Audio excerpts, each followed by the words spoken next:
Ladies and gentlemen, welcome back to SDS. You know what this feels like? You remember when Chelsea, a few seasons ago, they had Thomas Tuchel in charge? And they went and hired Graham Potter? And then they went and got that Bruno Saltor guy? And then Frank Lampard came in? This is what it feels like right now. Every week we got a different host. Ladies and gentlemen, welcome back. We got a really, really good podcast today. I'm going to introduce my cast in a second. But before we do, make sure you like, share, subscribe. Check us out on audio. Give us 5 stars. So many big games to talk about, man. But before we do, I want to introduce the panel. First and foremost, my vice captain. Yes, sir. The boy from Baghdad. Faisal. The boy from Baghdad. That's a good one, you know. That's a good one. Are you actually from Baghdad as well? No, I'm not. Where you from? Where you from? That's real. What's this sound good? What is it? That's all good. Don't worry. I can find a different acronym. Across from him, looking dapper as hell. League leaders at the moment, Mr. Fuizzi. You know what it feels like right now? I feel like I'm on CBS. I feel like this is CBS. So you're Michael Richards then? I'm Michael Richards. Okay, so they usually diss him. Yeah. What can I say? Just talk about me loving breast. That's what they be doing. Yeah. What can I say about you? He's from Italy, born in Italy, raised in England, Somali descent, hairline screaming turkey. So much of that was wrong as well. Is it wrong? I wasn't born in Italy. I was born here. How was it? You guessed on Italy for no reason. Northwest London. Allow it, man. Anyways, guys, we have so many games to talk about. Manchester City getting a huge win against Chelsea. Elsewhere, Liverpool resounding win, one of the biggest wins of their season. Arsenal was looking shaky at one point, but they got business done. Spurs and United, will touch on them as well too, plus Bournemouth. We will definitely speak on them. But let's start at the Etihad, where Manchester City were comfortable winners, 3-1 against Chelsea. I think there's a lot of hype around this game, but it was anything but that for Chelsea towards the end. I'm going to go to you first, right? Because you've paraded yourself as the Chelsea representative this season. And at one point, hey, you were gassed. Yeah. You were talking about color green. You were talking about Chelsea can go on a title charge at one point. It's all kind of come crashing down back to reality. So I'm going to go to you first. What did you make of this game? 1 win in 7 now, like for Chelsea for the past 7 games. I think we started well.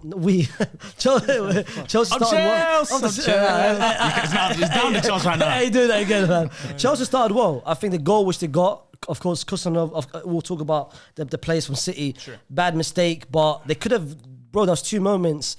The Cole Palmer moment screams to me. That could have been 2-0 and the game would have been literally opened up for Chelsea. But he misses a chance, which, in my opinion, I think he should have. It's a bad pass. He could have shot. He should have aimed to shoot. But if you don't want to shoot, at least deliver it a bit better. I think that was a bad. He was Nico bad Jackson. pass. Nico Jackson should have scored. That's Nico Jackson should have scored. I think. You think it was a bad pass? You think he still? I think he should have shot.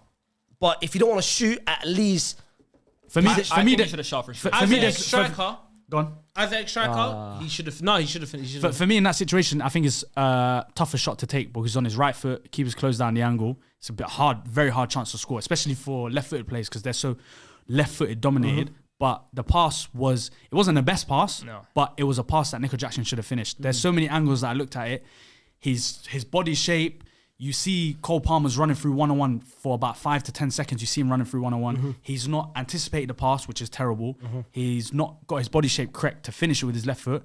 And he looked like a striker who's out of confidence. No confidence. Because he took the touch, and even the touch he took It was a bad touch. Bad touch. Yeah. Then the pass back to Sancho, he still could have maybe angled a shot for himself or even made a better pass to Sancho. And then obviously they got numbers back. But for me, it was more on Nico Jackson than it was Cole Palmer. I think if they have the striker that Chelsea fans are dying for, they get the goal. It's 2-0. And that City team, maybe they're out of the game by then. Bro, it should have been. That's, the game would have been different. But then it opened up. I think what I don't like is Enzo Maresca. The moment Gvardiol was the only attacking threat within the first 30 minutes. It's not left back. It's not left back. So the moment he kept getting those passes over the top, at one point you're playing that high line. After the second time when he kept missing, maybe say to yourself, all right, man them. Let's stay back now. 10 yards back, Let's stay back. Why are you persistent on the high line? And then it worked out towards the end. Both the fullbacks, pretty much Nunes passing it to Gvardiol. Sanchez, to be fair, I don't know what he was doing in that first goal. We'll talk about Sanchez. From what I saw from the long balls, from watching the game, they done 5 long balls. Every long ball got to it. its intended target and they create a chance from And it. you have Ederson in goal, man. The guy's a cheat code. And you have, his long balls, we've seen them for ages. Pause. We've seen them for years. Like how he puts it on Haaland's head perfectly every single time. Precision. I remember years ago, Aguero. I think they done it against Arsenal in the FA Cup final or Carabao Cup final where he nudged Mustafi. I saw he stat- done it to Lewis Dunk. Even earlier this that Lewis Dunk where he nudged Haaland. I was going to say earlier this season, I think it was against West Ham, he did it as well. Too. Yeah. In fact, with the stat for today as well, too, Ederson has more Premier League assists for Man City than Paul Dickoff, Georgie Kinkladze, Emmanuel Adebayor, and Wilfred Boney. Yeah, This see, guy's a and good- Dickoff is a Man City legend. And I also stat that I think Ederson is joint as the highest goalkeeper assister in Premier League history. Probably. I think he's got more assists than Jack Grealish this season. I think he's got 2 assists in the league this year. I think it's the Lewis Dunk one, if it was this season or last season, and then obviously the goal yesterday. But the moment City got the first goal, you could see the momentum going City's side. The tempo went up on City's side. I think even before the goal, to be fair, they were actually creating chances. No pressure. Marmoush looked really, really Oh, strong. Marmoush, he looks very good. He looks very good. But But let's talk about Kusanov. Yesterday, that first 15 minutes, I felt so bad. It was bad. After 5 minutes, I seriously thought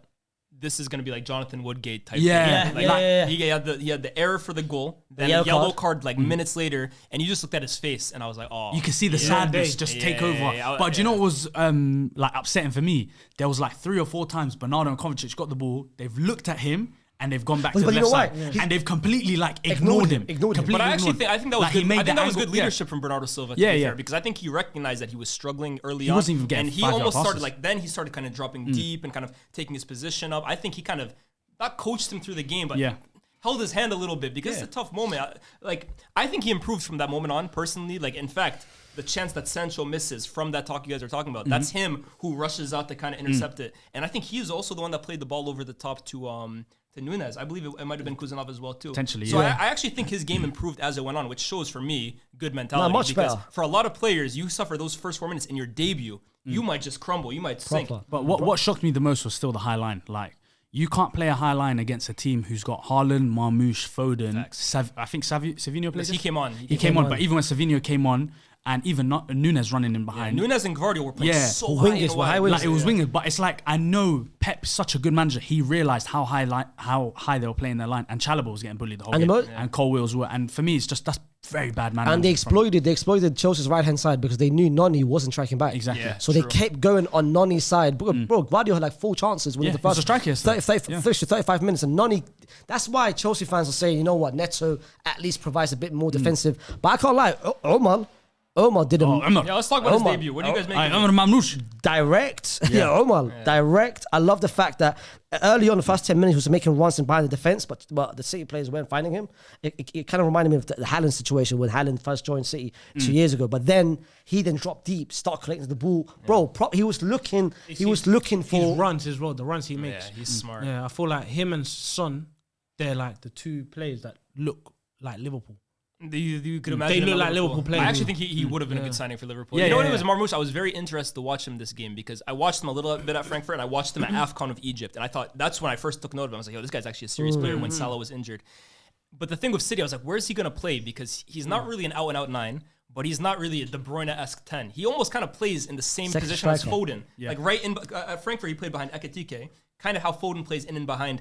But the way Pep utilized them almost as like dual 10s that kind of just occupied the space behind Haaland. Like Ruben's system, where you had the wingers. That's why I wanted to see him at United. I thought he would have been, obviously when City comes, you go to City, but that would have been the ideal kind of role for him. But I think he did a good job because at first you thought they were going to be wingers when you saw the formation, but they were playing so narrow, which allowed Gvardiol and Nunez on either side to basically play as the wingers. Chelsea couldn't cope. I think tactically it was a great game from Pep. Like that, for me, I still can't believe that high line. And then Sanchez in goal. Oh, bro. I know he was at a yardie party the night before. I don't know what he was doing. Today he's Jamaican. Hey, Trevor! What are you doing about Trevor? It was so bad, man. It was so bad. Do you know what I was saying yesterday?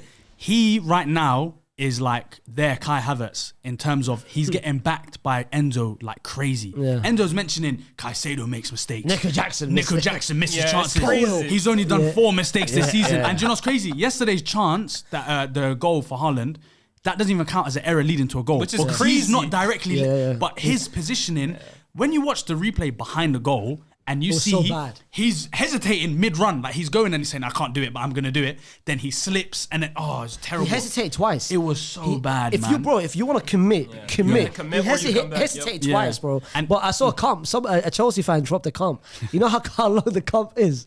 8 minutes and 46 seconds, bro. I saw his season. Of just this season. Howlers. I saw a comp of him. I don't know if it was actually him, but the one of him in the championship for QPR. No, it was Forest Green Rovers. They posted their own fail comp of when he was at the club. was so They said, bad. this is when he used to play for us. All his mistakes. You know how Like, crazy it's that crazy. is? It's so bad. what? And- That's I what- saw They it. themselves. I saw it. It was crazy, bro. And they had him on loan, but like he played so like even the passes. In recent times they loaned out Petrovic, who was their best keeper last year, and they should have kept him this year. Even Jorgensen. Jorgensen at has some looked point, good. he can't be worse than this guy, bro. Jorgensen looked good, and he gave him one throwaway game against Southampton midweek, but he plays him in all the Conference League Conference games. League. And then you've got Sanchez every game. But it's he just how gets the ball. stubborn. It's just stubbornness. Yeah, from that's Enzo. what I'm, but then it looks like Chelsea fans have said it before. Enzo got rid of Trevor, but they're saying he didn't get rid of Trevor because now, as soon as Trevor's come back, he's gone straight into the starting lineup. That's out of So now, necessity. and then obviously Liban at the beginning of the season called him Enzo Maesca. Like he's saying yes to the board. So I don't know if it's stubbornness or he's being told to play these players because it's a weird one. Because the way he's defending him, it's like It's crazy. bro. It's He crazy. makes so many mistakes, and he said, "Let's see how he reacts for next game." So he's basically telling Jorgensen, "You can make another mistake like that. You're not going to play." bro." And he's still it's starting. crazy. But As a manager, I think you're gonna have to back them. Do you get? Like, look what he did to Sterling, fam. Like, I don't think he's scared. This man just scared to. But he done it to Trevor Cuss as well. anyone. But I think He gets to go Sterling to and Trevor Trevor Chalobah are He- easy decisions yeah. for him to make because they were always going to be out of the picture. The board basically said they're not in our plans or whatever. So I think those decisions were easy. But what were you saying about the goalkeeper? Like, in terms of who's saying who's backing think him he so has to much, back him? I feel like he has to at this stage. No, it's not. I don't mind the public backing, but just don't say anything yeah. rather than actually publicly backing. Yeah. It's the fact that he's bringing down other players. as Yeah, well, he's saying too. Caicedo makes mistakes. Yeah, Jackson that's makes crazy. mistakes. Like you're doing Guardiola- all that just to support. Yeah. Just to And support. the thing is, right? Look at the players you're naming. Yeah, bro, and they're the starting best So, players for What are them. we saying? Is it a colour thing? I don't know. Is it I knew the way he was going. a colour thing? Is it a colour thing? Is it a colour thing? I don't know. You tell me. It might be. I swear to God, yeah. That's my favorite meme. No, that's the meme of the year so far. Bro, it's been a week and I've seen it Yeah, so it's many so times much, on my it's so timeline. That is my favorite And it's so meme. dumb, bro. You I left saw- Tottenham I saw- to go to Arsenal. I saw a So clip. the other players in it. Why is it me? No, Is the it- funniest thing is it must be a colour. is Robbie saying, "You tell me." I'm asking. Yeah, you. exactly. I'm asking you, mate. Oh, I don't know. Is it a colour thing? It could be a colour thing. I saw. You know, Sol Campbell's never beaten allegations. He's never beaten. He's them. never. He's I saw You know clip- what? He makes it worse for himself. I saw a clip to their cams. Yeah. Basically repeat the same thing as well. The same accent. Hey, can we talk about another thing? Your boy got back with his wife, Enzo, No, he's not my boy. First of all, and they lost yesterday. This guy loves And they dragging lost. me down. They lost. It's not my boy. They lost. Don't do that. He went out Don't to the do that. streets. He had his purple patch. It ran out. He said, "Baby, I So, miss so you." he's my your boy boy. now. It's your boy. He was It's his your boy boy. when he was single, and It's now your he's my boy. boy. It's your Don't boy. do No, that. because he was riding for him. You said, "Oh, every No, no. episode I'm on here." Why is it always me? I was riding out for the concept, not for the player. Okay, now the concept is there, fam. Huh? The concept is He there. went back to his wife and look yesterday. Now he had a bad game. And then Pep, who's single now, destroyed. You see, you're seeing it now. 2025, leave your woman. Yeah, that If was- you're a professional footballer, if you want to progress in whatever field of life, leave your woman of choice. Go to the streets. Go do what you need to do, and then go back to them when everything goes back down. That's what Arsenal players need to do. But Yeah, no, they do. But it's not even only Enzo, yeah, bro. Colwell had a bad game. Yeah. For me, Cucurella. Well, it has. For me, has had an okay season, to be Very, honest. very I don't think bang he's had a average great season anyways, bro. Like, I understand he's still a young player, but for me, Chalobah has come in. Chalobah looks like the better defender out of the At two. the moment, Cucurella had a disappointing game. He got cooked. There's a lot of disappointing players on anyone Chelsea's on side. Chelsea looked really great. I think maybe the only person you could say had an okay game was Sancho, but he came off. Well, he had an Okay okay game. game because Yeah. his performances are never amazing or Yeah. bad. He just is there. Yeah. Honestly, Defensively, he he's did nothing bad. against Nunez. Defensively, he didn't strike Bro, back. you can't tell me Sancho had an okay game when he played against Mateus Nunez, who's not a fullback, and caused him no problems whatsoever. Sancho's. Caicedo had a good game. I like Caicedo. I yesterday. feel like Caicedo, they're gonna run him to the ground. Yeah. I feel for But him. Cole Palmer, for me, was the most disappointing. We need to speak about that one. It's getting worrying, these big six performances. It's getting worrying. It's But what's concerning. annoying is if he gets that assist or that goal for Nico Jackson's pass, things change. Yeah. Conversations start changing. It's a Oh, he GA, scored it's a against GA, his it's a former GA, club. it's a Do GA, you know what I mean? But the it's a GA. performance, Yeah. if you put it in a package, you put it in a little lunchbox, open it up in like 3 days and look at it, doesn't look good. It doesn't look good. And what is worrying is that he doesn't want to show himself. Like the first 60, the only time where he did in the last 10 minutes, he actually dropped deep to collect the ball and try to progress with it. The first 80 minutes, he was more than happy just to be a bystander and just wait for the ball to come to him. But he needs to understand, fam. Gondogan and Bernardo, I think, did a very good job. Bernardo had an excellent game. Both of them had a good job trying to man mark him, especially Akanji pushed up a little bit just to make it harder for him. Yeah. But he don't want to drop deep. He don't want to go. I think in the big games, I think it was you mentioned play him on the right wing. Play on the side. Cam said the same thing I actually. think you should play him on the right wing. I think you should play a flat 3. Because we had that have chat, him on the right wing, But or the maybe thing have a box to box midfielder. Chelsea tried that first game of the season against City. Actually, Yeah. they played Caicedo, Lavia, Enzo with what's his name on the right, Palmer on the right, and he was just non-existent. Yeah. To be honest. But with what I want the 10 position to be Joao. Felix. I want in 10 that, to in be that Joao. game, in that game, you can't throw in a Joao Felix who hasn't played the whole season. Just say, go do I something. mean, Joao Felix he had a If he has a run of games- family problem. Anyway. Yeah, he had a family bereavement. No, Anyways, no. Joao Felix No, is really your solution in 2025, bro. Wallah, Joao can do a massive impact on this team. I can see him. When have you seen it? Joao Felix hasn't made a massive impact on any team he's been in at. the FA Cup games when he scores 2 goals. It's a name now. Context, I man. think it's just a name thing. Context for 8 years. Context, man. Bro, he's 26 this year, bro. Yeah. Why are we acting like Joao Felix? There's something about him, man. Yeah, There's something about him. I hear it. I can save him. I can save You can save him. I can save Remember him. what J. Cole said? Don't save her. Yes, you know what I Don't said? save her. You know what? You see what I said to Liban in the group chat? I said Yeah. Joao Felix plays football the way people on Twitter pretend Eden Hazard used to play football. Yeah. In terms of, he's all dribbles and stuff like that. Except he actually plays like that. Yeah. There's no effectiveness. But to every his time game, Joao bro. Felix starts for Chelsea or has an impact for Chelsea, he's How actually often does he have an impact? He had an impact against Leicester, Southampton and he had an impact against Wolves when everybody against them. Leicester. But you talk about the lesser teams. Like, I don't think he'll play in any They're of these trying big to ship games. him off They're anyways, trying to bro. get rid of him. That's They a know it mistake. was a waste of money. It's a mistake. Now, It's a mistake to buy him for 50. Yeah, It's a mistake to buy him for 55 million. That was the mistake. we said It's before. a mistake for not using him more often this season. And who are you playing ahead of him? What, Sancho on the left hand side? Neto as well. Let's be honest, man. That brother, He fam, didn't even 60 play, million. He came off the Man, bench. he came off the. No, I'm He's talking about in the last 7 to 10 games. I'm talking In about. life, Yeah. Can I go off this point actually? Because everything you're saying all kind of adds up to this whole the recruitment of Chelsea and the squad that they've built. Because I felt personally like this was, and I don't want to make this all about Chelsea. We'll talk about City in a second as well too. But I felt like this was a major turning point with the fan base in terms of the Chelsea project. Because I give Chelsea fans a lot of credit because over the last 2 years they've had so many struggles. But I think the fan base has been pretty patient with the board and the way they want to go. Because they keep saying, you know, we're buying young players. I get what they're doing. Let's give them time. But I feel like this week, especially with what Maresca said in the press conference about how winning the title and even top 4 is not the goal for this year. Top 4 is the goal for next year. And then the way He's they going played back. this game. He's going back in his words, by the Yeah, way. I think Because last month he said Right. top 4 win. And I think a lot of the fan base have been patient, but I've also expected this year with the squad that we've built and look at the competition, we should be making top 4 minimum. And I think today, in the week that they've had, has been a major turning point with the fan base that they're almost starting to be like, okay, we've gone this far with you guys, but we're not seeing the end results here. We're not seeing what we've been patient for. I think a lot of them have become very impatient with the board. You're right, because if you actually look at it objectively, they spent $1 billion, but if you look at the team, the goalkeeper needs replacing. Yeah. One of the centre back needs replacing. Yeah. They don't have a defensive cover for Caicedo. Yeah. The wingers have got no output. Yeah. And the striker at the moment over the past 5-6 games, he's missing chances. And there's no one even there if you can even like... Yeah. Exactly. Yeah. For They've me, got I don't Guy think, I and don't whoever think else. I think it's a good squad. Like they have talented players. That's more. But it's not money. It's not value for money. It's not a $1 billion squad. Yeah, it's not a $1 billion squad. Yeah. Yeah, yeah. It's not. And right now they're struggling like badly. It's like it's evident right Chelsea now. have Bro, one win in 7 7 games. Yeah, 1 win in 7 is crazy. And I got my ear to the streets when I was speaking to the Chelsea fans, and they saw that 10-game run. They said we're only losing 2 games in that 10-game because run. the games that and they dropped, they said we're losing to City or we're dropping points to City, and there was another team in there. I can't remember who else. And look at the run they're on. Look at, I'll tell you, Everton, Fulham, Ipswich, Palace, Bournemouth, Wolves, and City, obviously. Yeah. And those They are games. won game in that run. And a lot of those games I hear there, what they're saying. a lot of those games there, they should have won. Yeah. And I can see why a lot of their fans are starting to turn on the board and Enzo. Like they're seeing Enzo's. It's like he's dying with what he has right now, Yeah. and he's not trying to change ever not. so He's slightly. stubborn. Do you He's get too what I mean? stubborn. He's too but stubborn. like you said, they've got so many positions to replace or buy backups for. Mm-hmm.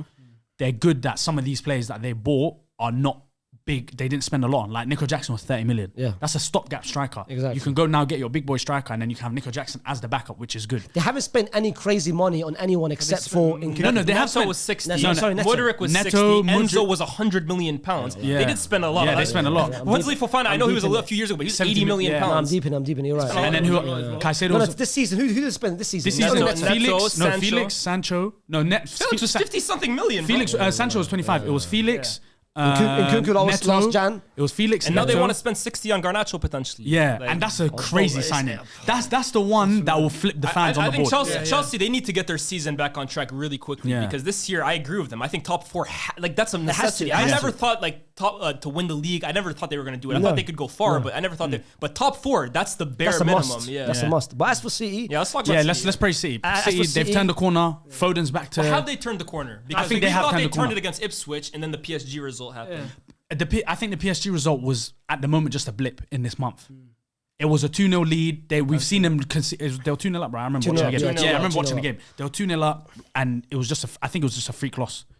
In this I don't month, think it was a freak loss. Watching I'll be the real, game, I City think had so much control in that game. Did You you? was there. I You was was at there. the game. I didn't think they had any I think the control, difference. I'll be I real. always have this issue when I talk to people about when I'm at the game compared to watching on TV. There's always a big difference in who has control. So watching it, it looked like City had control, bar De Bruyne and Bernardo. I thought the second half they could have Yeah. gotten smoked. Yeah, honestly. second half, It was, yeah. They scored. They conceded 4. When Barcola and Dembele turned it I on. thought they could have conceded 6 Yeah, or yeah, 7. yeah, yeah. But I thought that game was an indictment on the likes of Bernardo, Gundogan, and Kovacic because I think they got outrun. Now this game, those guys played really well. I thought Gundogan and Bernardo had their best game of the season or best game for a while. The thing with City with those guys, I just feel like the next game they play is against West Ham. West Ham have a pretty physical midfield. Yeah. How is Bernardo and Gundogan going to play in that game? It's a shame we can't talk about the PSG City game, but maybe one day we'll have a Champions League roundup coming out. Don't know. Maybe one day, maybe for the knockout rounds. I don't know, guys. I don't know. But I want to give shout out to Omar. To Omar. Yeah. Kostanov, I think debut. deserves credit after. Yeah, I was gonna say. Deserves credit after that the first 10 minutes. I think he responded very well. Yeah. He made a good tackle on Nico Jackson the second half and Cole Palmer. Credit to him. I really like that he didn't get hooked as well in the first half. didn't. He did not. I saw some people saying Pep shouldn't have started him in the first place. Where do you stand on that? They had one fit centre back, and it was John Stones, and it was Akanji, and John Stones just came out. I from feel like injury. they bought And like, Vito they bought Reis- him. They bought him like he's here to play games. Yeah, He's not yeah, like yeah. he's not 16 years old. Like Yeah. he's played Champions League But games. I against think Arsenal. players like him, you kind of have to still. He like Pep said after the game, doesn't speak English. He just speaks Russian. And no one in the team's gonna speak Russian. Do you get what I mean? true. So it's a tough one. But I do get why he had to play him. It was between him and But I Victor. like what Akanji said. Yeah. Akanji said after the game that we tried, me and Bernardo tried to help him as much as possible because his positioning, I kind of clocked it. His positioning, he didn't want to position himself to get the ball in the right Yeah. areas in the pitch. So I think Akanji said was just trying to help him moving forward. But I can't lie, he did a good job. Yeah. I thought Haaland today or yesterday had a But center forward masterclass. Who's the round of applause going to? Haaland had a Haaland, yeah, very good game. I very good personally game. think Haaland and Foden, I think that was one of their better games. I think Foden was picking up some really nice positions, and then Haaland, for me, like that's what I've been waiting to see from Haaland. We've seen him sometimes do that. I remember Arsenal a few years ago when they beat you 4-1. He had an amazing performance that day. But in terms of just bodying and occupying entire back fours, holding up the ball, flicking it like he did for Foden, obviously he takes his chance. Like, he's an amazing goal scorer. I thought that was a complete number 9 performance. But my applaud goes to Who's he going to? Omar had a good game, but I'm going to give it just because of the fact he's an Aki. He made a mistake in the first 10 seconds, but responded very Muslim well. tax. Muslim tax. Kostanov, my brother. Oh, Ben. Is this a sympathy applause? Yeah, this is now give us the real one. He stopped watching now. Kusanov stopped watching. Yeah, he stopped watching. Stop crying. He dubbed this in Russian. It's dubbed in Russian. Go on, tell us. Who The the real real? player, Omar. Yeah. I think he had a good debut. Are you not Very nervous impressed. Are we nervous? of City? No, I'm not nervous. No. I always knew City were going to come back. They weren't but going like- to die out in the season. But I They don't weren't know. going to die I out in the think season. they give him Do you know for me? PTSD. I don't want to. scared, I don't want to fam. say this, but if we don't win the league this year, which is very doubtful, if City finish above us, I couldn't care less. That's what. I couldn't care less if City finish above us. Oh, really? Why? That's Why do I want to? massive. What does second bring for me now? No, it's Brings just nothing. because what? Brings nothing. If City go from 4th or 5th to 2nd and we finish third, doesn't matter. It's a But don't you think it's more embarrassing? It's No, very it's embarrassing. No, It's I don't care. but For it's me just- personally, the for me season personally, City's it brings me no gain if we finish second to Liverpool. No, but you're moving like or Liban finish now. third. You're moving Why? like How? Liban now because the first season when we finished third and you finished second, but we finished a decent amount behind you. Yeah. We would still rather have the season, or I was saying that, but Liban was saying, I'd rather finish third of a trophy Yeah. than second. But Arsenal fans' argument was, we were closer to the league title. We showed more over the whole season. Falling behind a team that at one point went 1 win and 13 would be the biggest red mark on Arteta ever. And you had a double-digit lead. Well, you had a double-digit You had lead. 1 win and 13 and you finished below them. It's not the first time we've bottled a double-digit lead to Man City. But this Man City team is that's a different Man City. You know what I mean? Nah. But anyways, let's Surviving City not coming out in the season, speak man. about Arsenal. Let's go to Arsenal. Let's actually go to Wolves. And you were at that game. Wolverhampton, man. I Yeah. drove down to Birmingham with a Tell few us of the about boys. that. Yeah. Can you confirm what Nani said? Is it true? It is a terrible place. It is a terrible place, Wolverhampton. How Terrible did you get place. into the stadium? Like, how's it? Is there turnstiles or? They don't have they don't have like regular parking. They have to park in Asda car park. Yeah, they have a massive Asda. No, I swear to you, they have a massive Asda right next to the stadium. Like you could look from one of the stands, you can see the Asda sign. Like, what am I doing there? You know what I mean? I can't lie, it's a good experience though. It was actually I like away days. Like this is my third away Arsenal game. It was a good experience. Like How far was the trip? I mean, the distance. two and a bit. Okay. Two and a You bit. drove it's up not the bad. boys. Do you guys drive? Yeah, I drove there and then Chunks How drove far is back. the drive? Oh, sick. About 2.5, two 2.5 and a hours bit. AV in your car. No. Hey, no, AV wasn't in the car. okay, Wasn't I in was the car. We had gonna say, Hasib in the car. We had Hasib in the car. Hasib in the car. Hasib has quality control. He knows when to speak and when not to speak. Yeah, it was me, Chunks, and Hasib in one car, but that doesn't matter. Let's talk about the game. Well, we're gonna talk about the red card. I think that's the biggest talking point. That's the only talking point from At this one game. point, honestly. it really looked like. Look, you guys have had a lot of red cards. I think you have the most red cards this season, actually, in the Premier League. But I think a few of them, personally, have been a little dubious. Some of them have been like, I can see it. Some of them, maybe not. This one, crazy. I said it was one of the worst decisions I've ever seen. Wait, No, I think this is stand by the that. worst decision I've It ever annoyed seen. me though. Let me ask you from a stand perspective. You were in the stands. Yep. Did you? Of course, it's difficult to see because there's no replays, there's no screens. I know we could see it clearly from where we were sat. Are you? So you So the funny thing is, while the corner was being taken, the corner's gone in. We have no one defensively. And literally all 21 players are in their box or just outside the box. I said, I can't remember who sat next to me. I said, we've got no one defensively. We're gonna have to take a foul here. Like I literally said that to the person next to me. If they break, it's done. When I saw the foul happen, I went, yeah, great foul. You see the red card go up. The whole stadium, obviously all the Wolves fans cheered. Everyone's in shock. Even the Wolves fans we're sat with, they're looking at it like, that's not a red card. Like, unless he's stamped on down his ankle and like on the back of his knee or something, yeah, fairs. But from where we were sat, you could tell it was just a clip. Skelly's walked off like nothing's happened. All the Arsenal players are going back into position, and then you just see the red card. It was the worst, I think the worst Premier League decision I've ever seen. Maybe the worst one is the Roy Carroll one, the Man United Tottenham goal. Where the in ball terms went of over the crossing line. the line. Yeah, crossing the line. I think because the linesman could see that. But That in one general, was crazy. that was the worst decision I've ever seen in the Premier League. I Luis like Diaz last year was a bad one. As what the well. VAR call. that was more VAR. What about the beach? offside? But you know what? It's the Beach ball's different. Beach ball. That's not a decision, Yeah. right? And they That was gave a him the decision. goal. That was a decision. That's yeah. a mad thing. Yeah. The beach was the But that was madness crazy. of the madness. Like That's Arteta said crazy. after the game, he doesn't even expect to appeal it. It should just be rescinded. Same way Bruno's one got rescinded against Tottenham, even though Bruno's one was an accident, which everyone saw on TV. But that one, if they keep that as a 3-match ban, that's ridiculous. It's crazy. I don't That's think they will. ridiculous. I don't Okay, think they at will. that- Are you trying to have be devil's advocate here? Like trying? No. They should Yeah, have. that's No, horrible. I haven't heard or met one person that said, yeah, I can see about- why it's No, red card. some people, because I said it for me, it was one of the worst decisions Yeah. I've ever seen in the Premier League. And people were saying, well, look at it from this angle. He stamps, his studs are up. I saw that, And I I'm saw like, that. how is like? Yeah. Yeah, when you tackle someone, your studs are going to be up. Your Slide studs- tackle, your But it's studs not are red, up. it's Your not studs red. are up in a And slide it's not tackle. that. For me, you look at everything, right? Yeah. How far away it was from his own penalty box. It was 90 yards Bro, away. it's, It's on the edge of the They weren't box. even last man He on wasn't that. the No. last man. No. I don't think it's Right in front of malicious. the defender. Is it like? It wasn't. Is it sloppy? It was sloppy, it is. It's sloppy, yeah. But it's But it's just I've smart seen for that- me, it's I smart. I see that every single game in the Premier League. You see a tackle like that every single game. You see it, yellow card, maybe a warning. Yeah. Don't do that shit again. Otherwise, now we might be talking. Carry on. Go Mind back to your Man business. City. Javi Garcia, Fernandinho, So Rodri. many. Even all the DMs even for Man last City have been doing season, it. I saw Kovacic do similar on was it Declan Rice? Declan Rice, yeah. In fact, it was probably more malicious. No, it was 2 tackles, I think, in one action where he should have got a yellow for either one of them Yeah. and got a second And yellow. a slow motion makes things much worse Forget than the what slow mo. What I can't wait to clip. hear is the transcript audio that comes out when they always do for controversial decisions to see what VAR say to him. But now I want to ask If they say to him, "Yo, we're happy with the decision," or they say to him, "Go look at the monitor," and he says, "No, I'm." If he doubles down on his decision, then fair enough, he's just made a mistake. But if VAR go and say, "Yeah, we think it's a foul too, we think it's a red I mean, card," they then must it's have crazy. said that. They No, must- because I've seen this season where I can't remember what game it was. They told the guy to go look at the monitor, and he said, "No, I'm convinced." And he doubled down on his decision, which is completely fair because referees are always going to get decisions wrong. For if he doubles down on that and says, "Yeah, I still think it's a red card, it's malicious intent," fair enough. But if he says red card, then VAR say, "Oh, we don't know. Go look at the monitor," and then he says, no, I'm cool with it, then it's like, okay, VAR should have actually said, go and have a have a look. But now let me ask you this. Yeah. It happened towards the end of the first half. Yeah. Second half, he brings on early on, he makes a sub, of course. he had to. Ethan goes off. Yeah. Calafiori Felt sorry for comes Ethan. on. He was having a decent game. He was having a decent game. Yeah. What is your thoughts of that moment when Ethan goes out? Now you're basically looking now to defend a little bit. Did you think you were going to actually win this game? At that time, no. But as the half went on, the game went on, I could see it was as if we were playing 10 men. We still held the ball like we normally do. Thomas Partey, Declan Rice were good. Calafiori was really good. Saliba was quality. There was Timber. Everyone still done what they needed to do. The worst player on the pitch was Martinelli again. He had another bad game. Rice had a good game. Rice had a very good game. I want to give a special shout out to that left centre back they had. I can't remember his name. The number 12. He had a great game on that left hand side. I think Akin Chembu or something like that. I can't remember his name, but he had a really good game. But we still stuck to our game plan. We still done our overlapping runs. We had our little passages of play. We didn't have our creative spark.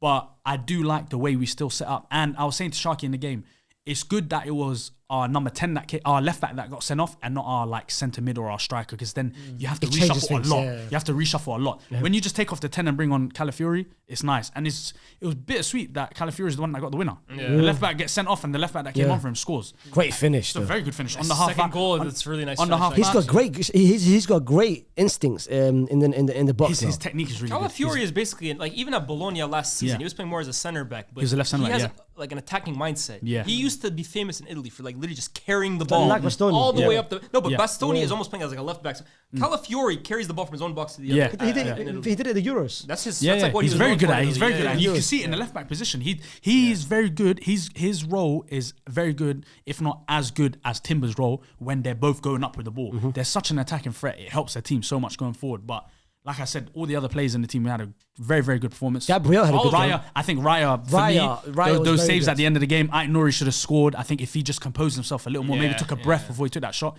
he slots it under Raya. Great save there, but the whole team, and then they get the red card. And Wait, what do you think about that Joao Gomez red card? it should have been a red, not second yellow. That was bad. Yeah, that's a straight VAR. VAR should look back at that. In the game, VAR should go change that decision from second yellow to a red. But I know they can't do nothing with yellow cards. They can't. Yeah. But once they went to 10 men, beautiful. I knew we'd get a result out of something. I knew we'd get a result. It felt like when they got that red card, it almost felt like, you guys wasted a huge opportunity. Because at least 11 v 10, you're in of a shot. The minute it went 10 v 10, it's like, you guys messed up. When they got the red card, the whole stadium just sighed. Yeah. They just sighed. 'Cause They they knew knew they what missed- was coming. yeah, they knew they missed Bottom of the well, they're not bottom of the table, but they're down there. They're around there, yeah. 18th, yeah? Yeah, the 18th or 19th. 18th, yeah. They can't buy a goal right now. Once their best chance was beating us with 10 men. 10 men, yeah. And if we put in a good performance with 10 men as well as we would put in with 11 men. But I'll tell you a funny story that happened in the game. Obviously, Hasib was there. Everyone, for some reason, the whole stadium knew it was there. It was hilarious. The whole stadium just knew it was there. I don't know why. You guys? Us, yeah. Okay. So we're in the box. They say, yo, you're Arsenal fans, just please be like a bit respectful. Like, you lot Arsenal fans, don't go crazy. Okay. It might get a bit nuts for you guys in here. Okay. So Skelly gets sent off. The whole stand in front of us turns around, starts laughing at us, pointing at us, doing the W sign at us. They're calling us anchors. They're throwing the anchor sign at us. And then they're just laughing, pointing at us. Every time they got the ball, had a chance, they all look back at us. Every single time. It was the weirdest thing ever. It was so. I've never been in a situation like that. Probably felt like a away. But how did they know that you man were there? I don't know, man. Unless you man posted a pre-game or anything. No one really posted anything fair. pre-game. Yeah, no one really posted. That's mad though. Yeah, it was hilarious, bro. It was hilarious. But bro, shout out to Molineux, man. They have a good, very good atmosphere. I was shocked at how good the atmosphere was. Wolves fans. But yeah, Wolves fans. But I'm not surprised. Like towns and cities like that, when they're the only club there, is they got the core audience. They got the fans. But I'm kind of happy. We got the win. I'm kind of happy you man won. Yeah. That was so important for you, man. Yeah, exactly. I was kind of happy you man, especially with the context, the send off. Yeah. Because if you man dropped that game and you man didn't win, the storylines for the next 3 weeks. Do you know who the win helped a lot? Do you know who the win helped a lot? Michael Oliver. If he didn't, Arsenal, I mean, he still got so PGMOL came out with a statement. Forget all the abuse he got. How did he find the abuse? I saw that today. He has no social media. They can't find him. Is he tweeting? Arsenal fans are doxing him, man. Is he checking in? Is he checking on Twitter? Wait, he's got no social media? Bro, I saw today no one can find his social media page. So how did they get through to him? I'm telling you, Arsenal fans doxed him, bro. Yeah, bro. They found his crib, man. There's They found his social crib. media. Arsenal's online fan base is crazy. But no, obviously, I'm against all that kind of it's football. At the end of the day, don't go to someone's house. Such a liar. Don't go to someone's house. You You know what I mean? I don't believe in see, that. fam. But what was funny was the whole second half they were giving us all the 50-50 chances. But Michael Oliver knew at halftime when he went into his dressing room and he walked past Arteta in the tunnel and he walked past Arsenal players and he went on his phone and someone said, "Yo, you messed up big time." Every decision, throw-ins, corners, the littlest things. Yeah, Arsenal's ball. Let me ask you they this. saw it. It was Let me hilarious. ask you this, Fu. During that game, you're obviously watching Liverpool at the same time, but you have an eye on the other score. Lewis Skelly gets his red card. Is there a part of you thinking like, I thought like they're not gonna win at all. It's done. They're gonna either draw this game 0-0 or they're gonna lose. But then I saw the challenge. I said, "Oh, that's." Bro. I did feel sorry for him because he's my. He's a kid as well, too. That's your people then. That's from he's from the area. From Eastern, so I have to. Is he? Yeah. So I thought, nah, it's sad. But then I saw it. I said, I feel for him, not bro, right. honestly. He's been in good form as well, too. He's coming off the Amazing. North London derby where He's been our bright spot this season, and there's going to be uncomfortable conversations with him and Kobe soon. I don't know when it's going to happen. who and who? But they're starting. I don't know when it's going to start. I don't know when it's going to start. Your boy love, and then you. No, I'm just saying. The conversation soon is coming. I'm not the leader of that conversation. No red cards for my star boy. I don't know when it's going to happen. I'm just saying, my star boy knows how to keep his. That conversation is going to start soon. But Make England I feel debut. like that kind of red, because it was unfortunate and a red that he shouldn't have got, I feel like it amped the players up to get the result. Yeah. I think if it was a red where it was like, he deserves the red, it's like, you've messed up for us, blah, blah. But they... decision was so bad. Yeah. I generally can't remember a worse bad. one. You know, The Roy social Carroll one media. comes to my head. If Arsenal had lost that game, Bro. Twitter. Oh my. Do you know what's God. killing me? This is for the big Twitter accounts, that were tweeting, the Arsenal Twitter accounts. See what they're saying? Walk out the pitch. Don't come off. Don't come out for the second half. What, you want us to get the forfeit and get -3 points? Like, did not get the win? Like, what's wrong with you I saw guys? that, I saw They're that. so Sick of dumb. the establishment. Oh, I'm sick of this. What's going to happen? They're going to say, sorry, Arsenal, we're going to replay the game for you, and then here you get your 11. No, just get on the pitch and win the game, bro. But you did. Get on the pitch. Yeah, And we real men, did, bro. real men shit. I hate that kind of stuff. For that reason, I want to give a shout out for my applaud of the table. You're saying applaud. It's applause. Applause. Yeah, applause, don't worry. It goes to Declan Rice. Oh, great game. Honestly, a certain man on SDS, he wouldn't like it. You know what I mean? Because he didn't. Oh, do- yeah. 'cause he didn't. He ain't got the Congolese hips. Yeah. He's not swiveling Yeah, left and that's right. what- yeah. He doesn't take the right turns. Yeah. But fam, that was a midfielding All performance. action midfielder, man. I love him. Midfielding He'll end up being him or Gabriel will end up being Arsenal's next captain. Yeah. I'm not saying take it off of Odegaard. Well, you might be insinuating that. No, but to be honest, we've seen it with a lot of clubs. They usually make the star boy the captain, and there's real captains in the change room. Like Xhaka. Yeah, like Xhaka. Every time you see the huddle, it's Declan Rice talking. But Xhaka was the cat. Let's be real. Xhaka only got taken off for disciplinary reasons. But I feel like Declan Rice is already one of the leaders of the club. And I feel like he's the England's next captain as well. I personally agree.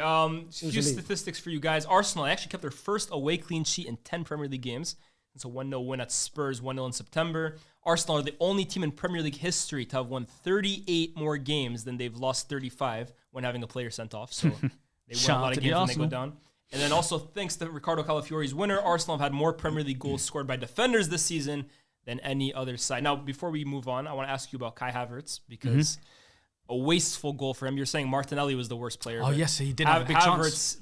Another wasteful game from him. That Trossard cross. I was talking to Sharky, and Sharky was like, "It's too low down." Yeah. Then when you rewatch it, the power on the cross is perfect. The whip on the cross is perfect. Yeah. His run was perfect. The way he got the header on target was perfect. did He he used the miss? power of the cross to his advantage. Yeah. Why did he miss? I don't know. You know what it was actually? Funny story. No confidence. No, it's not low confidence. I think it's just one of those ones. The is- chance comes so quick. It's a instinct, and he's not a striker that has the striker's instinct. You know what so it it's is? just you got to put something on it. I saw this brilliant TikTok the other day. It was talking about Benzema, and it was I can't remember who the main striker he was talking about was. Maybe it was about Jackson actually, and he was saying there was a chance last year that Jackson may have missed where like he got it on target, but he missed it. And the guy was asking like one of the coaches, he was basically saying like, is that a hard, no, he was asking like a former striker in the Premier League, like a top, might have been Drogba or something like that. And he was saying, is that like a tough chance to miss? Or like, is it good that he got it on target? And he's like, most Premier League strikers or most strikers are instructed by their coach, just get it on target and hopefully it goes in. But the elite strikers, the likes of the Benzemas, the Drogbas and stuff like that, they don't think, let me get it on target. Let me get it as far in the corner as possible. Like, they're aiming to score every single time. And I think that's the difference ultimately between your Jacksons, between your Havertzes, between Isaacs, and then your Haalands, your Benzemas, your Suarezes. That's ultimately the difference. But the reason I asked about Havertz, this game you guys had 2 goalkeepers, 4 left backs on the bench. It was a weak bench. It's a team at this moment, Arsenal. So Arteta talked about it. Jesus is out for Tierney came on as well. Saka's out for a long time. Guys have been in and out of the team. Odegaard missed this game. When is Saka back, by the way? He's out for another month or two. Yeah, But my main question for this is, how badly do you guys need to invest in the summer? Because they in January, because they asked Arteta about it's only a week left. There's a week left. I feel like Is it a week left? I mean, bro, it's only 4 days. it's about 4 days left. 3rd of Feb, so it's about a week left. Oh, okay. 3rd of February. Utter woke It's nonsense. the first. I remember on the first day, the midnight, it was done. Utter woke Yeah. nonsense. February 3rd. Yeah, Sean Dash will hate that. He'll hate that. But How important I is it to feel get like another body in there? to get another attacker in, Play Cunha this weekend. it's going to be difficult. Cunha had another bad game. Yeah. Chelsea had a terrible game. He's out. Mentally, he's out. Is that someone you want to say? He's not someone that we need. Right now, this month, I'll take any striker. I'll take Rindy if Rindy was available on a free transfer. I'll take him at the moment. We need someone, but with Cunha, he's not the profile that we need right now. He's not the profile we need right now.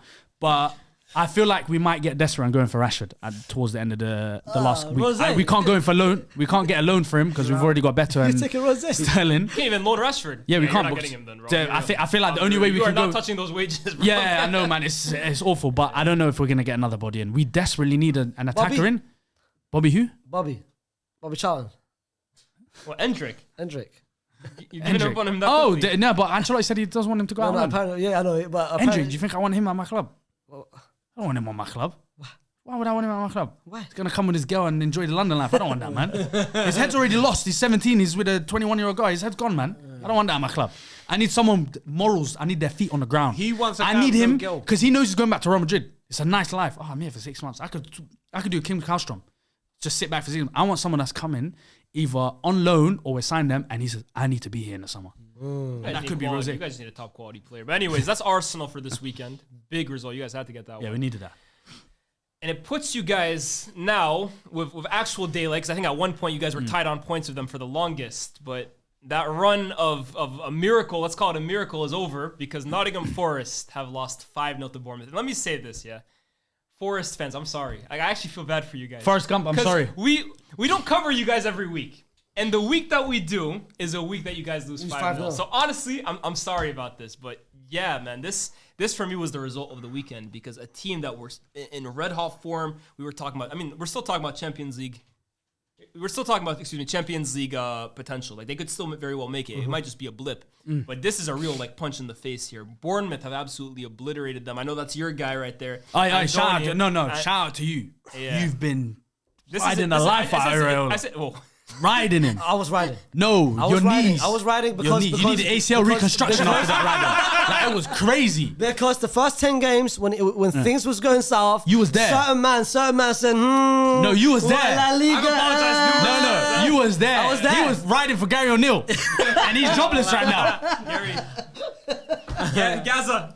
But It was crazy. But Anthony. Yeah, that's your best ever show. No, that's your best ever. No, that's generally, your greatest ever that's show. your best, and it's not even a player. Yeah. It's the manager's your best ever show. That's crazy. It's a manager. Nah, that one, nothing was the same.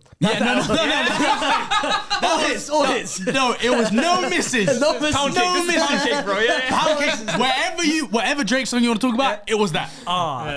Bro, any manager, bring him here. Pep, Arteta, bring him. Anyone, bring him here. And I can't lie, Forest was doing a mad. You know what? We'll talk about Forest. Yeah. But what Bournemouth did that game, bro. 12 games unbeaten in the Premier League. 12 game unbeaten. I don't know how many wins it is. It's 11. 11 unbeaten, yeah. Oh, sorry, it's 12 players out, but 11. How many wins in that 11? They're unbeaten in how many wins? They're unbeaten in the last 11, but how many wins is it? Check that out real quick. But Anthony, though. Anthony, bro, even the players that's out, he doesn't even have his full squad healthy, bro. Yeah. He doesn't. But the way he's making every player seem, Cliver, bro, this guy's making him look like better than his dad. Yeah. Whoa. No, hey. Let him cook. Go, keep going. Yo, you're going too far. No. Keep going far. Hold on. Hey, man, Justin Clive is going home and said, I'm the daddy now. Whoa. I'm the daddy now. This guy scored a Champions League final, bro. Hey, the bins. Papa. Hey, the bins. Yeah, take them out, Papa. Take them out. Do my homework as well. The way he's moving. Would you talk to your dad like that? Never. Yeah. He's taking back to Iraq, man. He's taking me back. Send you back to Baghdad. Allah. But nah, I know. He's not even from there. but nah, I think everyone did it, bro. The Utara. Like, Yeah. I A said, hat trick, huh? Second player in Bournemouth's history to score a Premier League hat trick, and the Behind Climber. the first player ever from Burkina Faso to score a hat trick. and Shout out Burkina Faso. And what I shout, Yeah. what I like about Otaro is that I said in one of the episodes that we had on SDS, the most underperformed player. I said Van Nilsson. Yeah. I didn't think he hasn't hit the mark, which 45 million hasn't done. But then the last 3 games now, the last 2 games, my man has been on the bench. Otaro started both games. Yep. Otaro's been shining in both games. Yes. Van Nilsson was injured. He's coming been back. injured. but he came back. The But last 2 games. this is the first game they had an unchanged 11, I think, this season. First time. Yeah, exactly. because of injuries. Because the first time they brought Newcastle 4-1. He said, run it back. I need 5 more this time. They gave him 5. Bro, Semenyo, Otaro, even Smith, fam, on the right hand Yeah. side. Arujo's out. Smith is assisting and doing a good job. Hoyson and Zabani. I know, told you about Hoyson. Are you seeing teams are interested now? Madrid wants him Teams now. are interested But you know, now. He's got a Hoyson- release clause apparently. No one knows what it is. Fabrizio tweeted he's got a release clause. I think every single club on the Every club. Apparently it's low. I know, of course it's low. He came from Juve. Of course it's low. Every club in the He summer- knows. every club in the summer will be after Every him. club is saying, "Hey, brother, how much this summer?"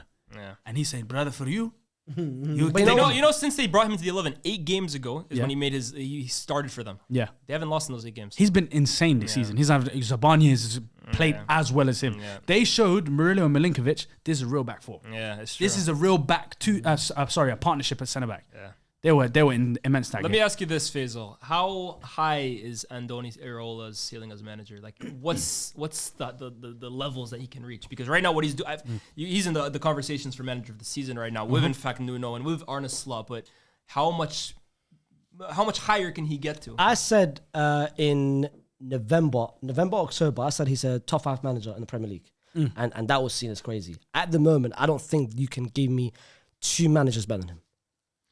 I know what you mean in terms of this season, in context of the season. The only person which I'm allowing is Arne Slot. Oh, you're saying this in terms season of in context of the season. Yeah. I think what Nuno has done is crazy. I know he just lost, which doesn't. But I would say But in context of Nuno's players are much better than Bournemouth players. I think pound it's for easy pound, to say. Pound for Come on, pound. a lot of people had been forced battling relegation this year. I think both of them have done an incredible job. No, both of them have done a good job. But that's what I'm saying. 2 managers. That's what I'm saying. 2 managers. You can't name more than 2, more than 2 managers that better than him. I think what he's done. This is why I said Madrid. We did a top 10 managers. Who do you want? Yeah, I remember you had him in your top 10. I would love to have Andoni in this team, and I think Andoni can coach, bro. I'm gonna be real.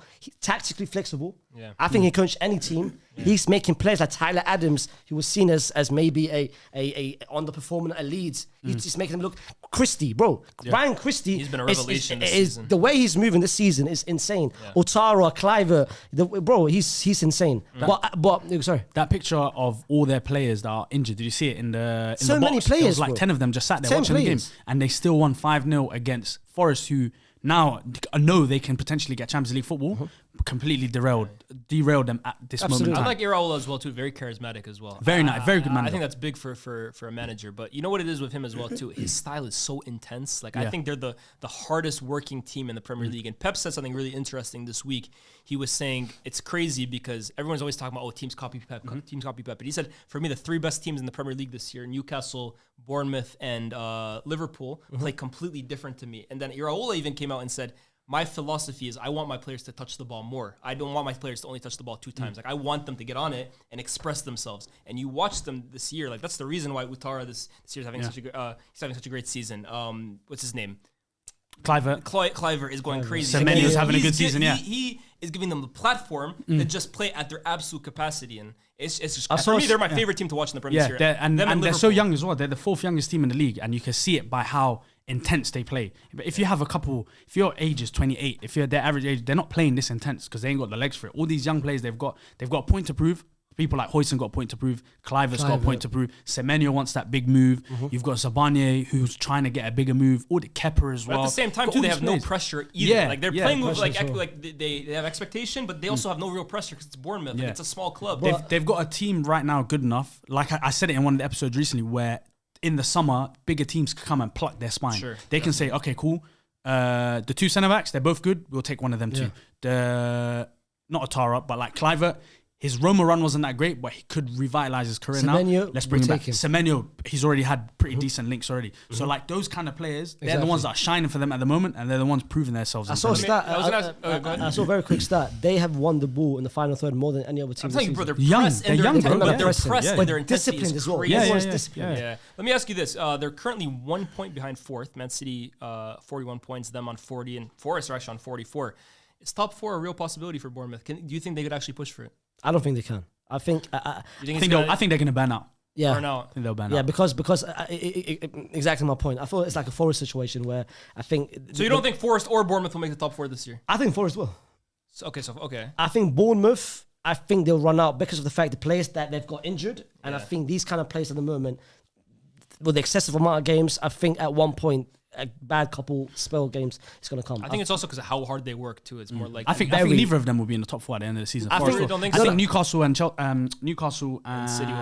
City will make it. To be fair, I think 5th might even make it this season. I think yeah, Forest, because of the coefficient thing. But I think with Newcastle, Eddie Howe is desperate to keep this job. I think they're looking for a reason to get rid of him, and I think their reason this season is no Champions League.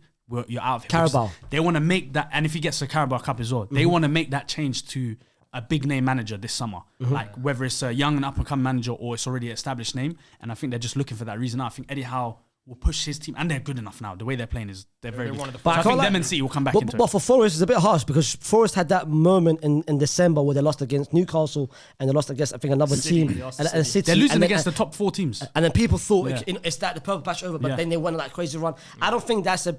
I mean, look, they were on an 8-game unbeaten run before this. And they had a tough run. They took 22 points from a possible 24. They had a tough run. If you go back over the last 11 games, away games to United, I know United, but still, away games to United, they had a tough run. They beat Liverpool as well, very tough run. They drew to Liverpool in that run. Drew to Liverpool. I think they had a tough run. And I think I don't think that game. What do you chalk this game up to then?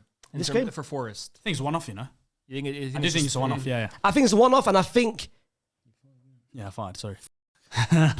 Stinks. What? My bad. Sorry, guys. I wasn't even looking to smell this. This is gonna make the episode. Yeah. Yep. Sorry, guys, man. Let's move on, man. Do you want to answer the question? What's the question? I think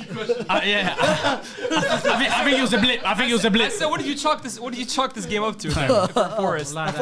For Forest, I think for Forest is a blip. I think for Forest is more of them man. All the Ironers getting too carried away, fam. Don't tell me you're one of those guys. What? On those snap stories. You're getting too carried away. I'm sure Clive has said, you know what? Show me a snap right now. Salah didn't want to say show me your snap. But Clive did it. Clive said, show me a snap. Show me a snap, fam. But no, I think it's a one-off, and I think it's when a manager comes up against a proper tactical manager. Ooh. Someone, come on, man. Talk your shit. Come on, man. Listen, Talk your shit. Come on, man. Listen, if Faisal invests in you and you start, good things will happen to you. Why are you moving away from me? Fam, how can it make no sound and smell like that? My head's gone. Fam. Silent but violent, man. What's your applause for the Bournemouth game? There's so many players to pick up, but it has to be the hat-trick hero, Ouattara. Shout out Burkina Faso. You're telling me we've done it for you. You're telling me Anthony has had 2 players score a hat-trick? Yeah. Wait, we didn't. I got my Ahmad hat-trick the other day, man. I'm good in the West. There's been a lot of hat-tricks this season, you know. A lot of hat-tricks. This and season. Rashford still has another one. Same as Saka, to be honest. I wanna move to the league leaders next. I wanna go to we ain't heard from Fu this whole episode. Let's go. I've been waiting for this one. Yeah. I've seen him load up in this. I can see the timer. Oh wait, there's the timer on the thing. Oh, 4 minutes. Okay, cool. 4 minutes. Yeah, Liverpool. We're not gonna talk about you guys that much today. Actually, nah. Liverpool today, or rather yesterday, 4-1 win against Ipswich. And you know what it is, yeah? A lot of people looked at this result and said, standard, they were expected to be Ipswich. But I think when you look at the games before this that you guys had played against Forest, against Brentford, even in midweek in the Champions League, I didn't think it was like the vintage Liverpool that we saw. I mean, you're getting the results, which is important, but I didn't think it was like vintage Liverpool we'd seen earlier in the season. I think this was a return to like the dominance that you guys showed early on. Obviously, 4-1 win. Mohamed Salah scoring and overtaking Thierry Henry in the all-time Premier League top goal scorer list. Shall we have a conversation about that one? Do you want to have a conversation on that? How many trophies has Henry got with Arsenal? A lot. 2 Premier League titles And 2 FA Cups. Yeah, he knows. The So that's 4 trophies altogether. Yeah. Oh, 3. Is it 1 F? So yeah, I know I'm right. Wait, Henry only won 4 trophies with With Arsenal, yeah. Maybe the what? That Did can't he- be Did he win the It's League Cup? possible. You can't got be the possible. computer right there. 4 trophies at Arsenal. You got the device. He's got a there. statue outside my club, and he's got 4 trophies. That says more about Arsenal than it Yeah, does about bro. Henry, bro. Respect I that. thought He won the- 3 FA Cups. He won 3 FA Cups. You're cheeky, huh? A statue outside, yeah. What? 3 FA Cups? Yeah. With Arsenal, yeah? Yeah. And 1 Premier League? 2. 2. Okay, so that's fine. guy's cheeky, bro. The gold Premier League counts as 2. Remember the Premier League said that. You're right. It's technically It counts as 2. Yeah, no, that's what the Premier League said. Did you not Well, see it? listen, chat to me about the game. So, as Leah said, Yeah. vintage Liverpool. The way we popped this team, I know they're not good defensively. The way let me talk about the best 3 midfielders in the world right now. No one can say if you want to, you can't they're the 3 best midfielders in the Premier League as of now, and maybe well, the arguably the world, Okay. debatable, Anyone would argue that. debatable. I'm not gonna argue this.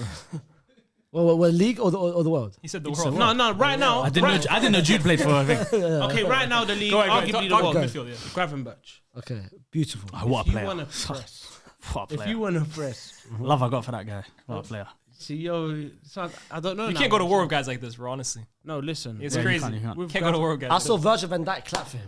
You know why? Because if you're an opponent team, whether you're Real Madrid, Man United, Arsenal, if you decide to press, Gravenberch will get the ball. He will glide. He will drop the shoulder, and then Matt Salama. He's a dancer. What about McAllister? If you want to sit off, what would McAllister do? What's the bus like though?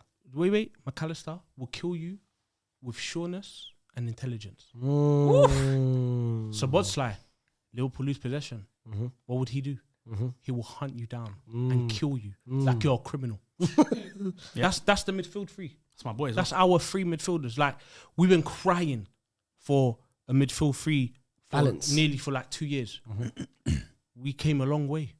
For me personally, I don't think we need a 6. That's Gravenberch. You got it. But you're running into the ground, no? That's yours. No, I'm telling you now. People say, "Oh, what you're playing him in a 6.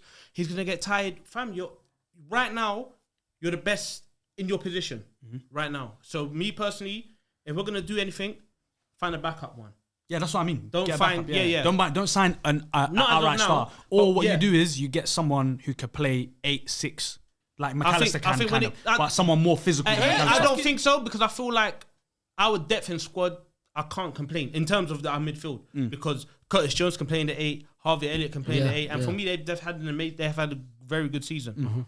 But Konate as well. We're not like this. Can I ask you before you go to Konate on your midfield? I actually have a serious because I saw this on Twitter yesterday. Someone suggested this, but I'm curious to hear what you think.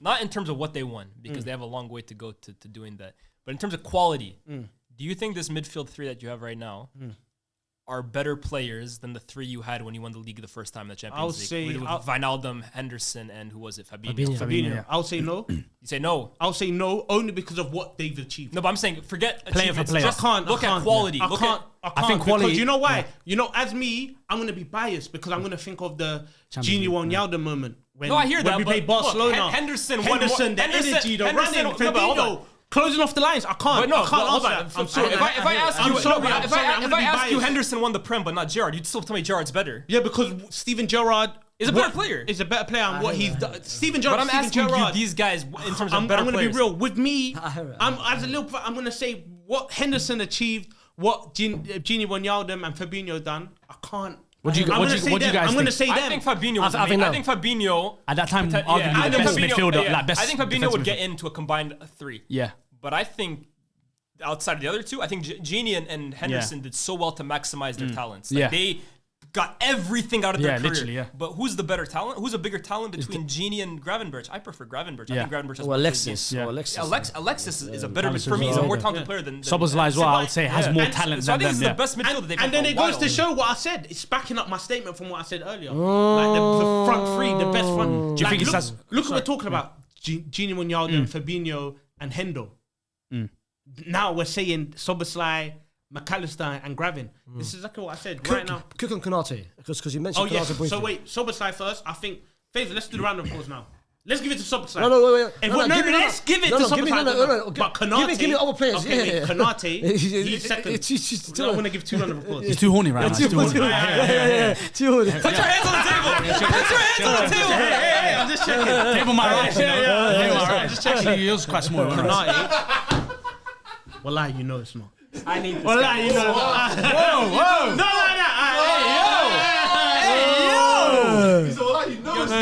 They don't do this when Fuad's hosting, man. He said wallahi and he's not lying as well. Let's check. Konate. Talk about Konate. Konate. I think what he's working on right. Dating out of business like that. It's crazy. Chill out, man. Chill. Look, man. It's a live editing, you know. There's no. Nah, it's fine. Let's stay in. Back to Konate. Konate, like what he's working on right now, I think, and it's working because it worked in the Ipswich game. Is his long ball. He's seen because that's what Van Dijk does. That's why he got those diagonals. The long ball towards Salah and Trent. He was doing that against Ipswich, and it was working out. The pass, I mean, the first goal was a good slip pass, Szoboszlai, great through the line breaking pass. And So, From who? from Konate.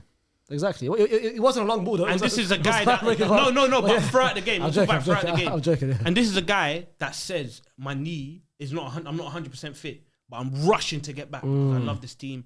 Gomez is out injured. So for me, I want to put my whole body, my whole life. This is what we needed for a very long time. Do you know what I mean? But with Konate, again, I'd just give him massive props, man, because I just don't feel like oh my God. This guy's trying to throw you alley-oops right now. It's true. I was waiting for Cody. He started at the midfield and he just skipped the whole time. No. This is LeBron and Kyrie right now. Can I read you Cody Gakpo's stats real quick before you talk about him? Today, or against Ipswich, 23 out of 26 passes completed, 4 duels won, 3 touches in the opposition box, 3 shots, 2 shots on target, 2 tackles, 2 goals, 1 chance created, 1 assist. He was doing a little bit of everything. This year, when you talk about left-sided players, bar maybe Gordon at Newcastle, I think he's the standout player in that position. 100%. And I think he brought that form over from the Euros. Yeah, that's a good point. What he was doing in the Euros, but I was like, why don't I see this in a red shirt? It's true. But now we're starting to see it, and him and Gravenberch needed that year to adjust to the Premier League. But I think Sosbo as well. Sosbo as well. But I think all these players are just the perfect. What do you mean? No. Sosbo's catching form in a. No, I it's think not that. the nickname. Yeah. The nickname. That's the nickname. You know why? Because Illy knows him.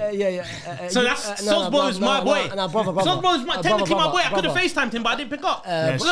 Brother, you've got 4 kids. Don't be calling someone Sosbo's crazy. Come on. But you know what I was gonna say? I think all those. Did they know the story about you He's been backing on the Liverpool trafficked. shirt? Did they know the story about you putting on the Liverpool He told shirt? on the pod. funny, But you know what I was gonna say? I think Gakpo, Gravenberch, Szoboszlai, I think they're all just like they're the perfect representation of Slot's coaching this year. Yeah, that's why all those players. massive credit all to those players are Slot. taking a massive leap under him. Yeah. So I think with that, it's massive credit to Slot because let's be real.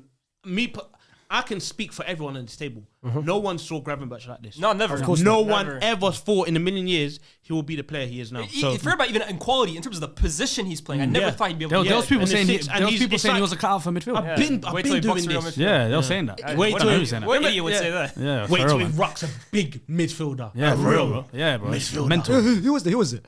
Can't remember. It was one light skinny. Taiwan. Taiwan. He's in the same year. Just one but light skinny. Yeah. He needs a highlight. He was talking crap about Ahmad as well. Yeah. Oh, it was. Yeah. Him. That you know who I'm talking about, innit? Grip, and then Ahmad grips him up, so they apologise. Yeah. He did. I said sorry, brother, man. Assalamu alaikum. Sorry. But yeah, no credit. But Luis Diaz, despite no GAs, he had a good game. He had a very good game. You saw what he did. Very you good thought it was game. Neymar. Okay, chill out. You thought it was chill Neymar. out. But yeah, again, but all of this is credit to Slot for me. This is all credit to Arnie Slot. What do you think was the biggest people difference say- between this game and the last few games in terms of was it a change in intensity? Like I said, this was for me was an upgrade in terms of performance. That What do you was think? for me. The first half, by the way, before you go, that was the best first half performance I think I've seen you guys play the all season. So Come on, what do you think man. was It was Ipswich, man. Ipswich. The same thing. They just got price 6-0. No, it's Hey, fine. didn't look that good against Ipswich. I'll be real. Come on, man. Didn't look that good against Ipswich, man. Come on, it's Ipswich. You could only put one past Ipswich yourself. Come on, man. We were on a 3 points. It's not that deep. It's Ipswich. Seriously, what do you think was the big difference in performance? Big difference in performance. I think it's on, guys, defensively we're just getting it all spot on. Like Trent was getting radical. that pass. Do you remember? Crazy. I can't wait for him to pass it back next season. Trent to Kiki. Trent to Vinny. That switch. That diagonal. Trent and Jude. You put your hands right against him. That first Trent and Jude celebration is going to hit like crack. Bro, in the I've seen 80s. very.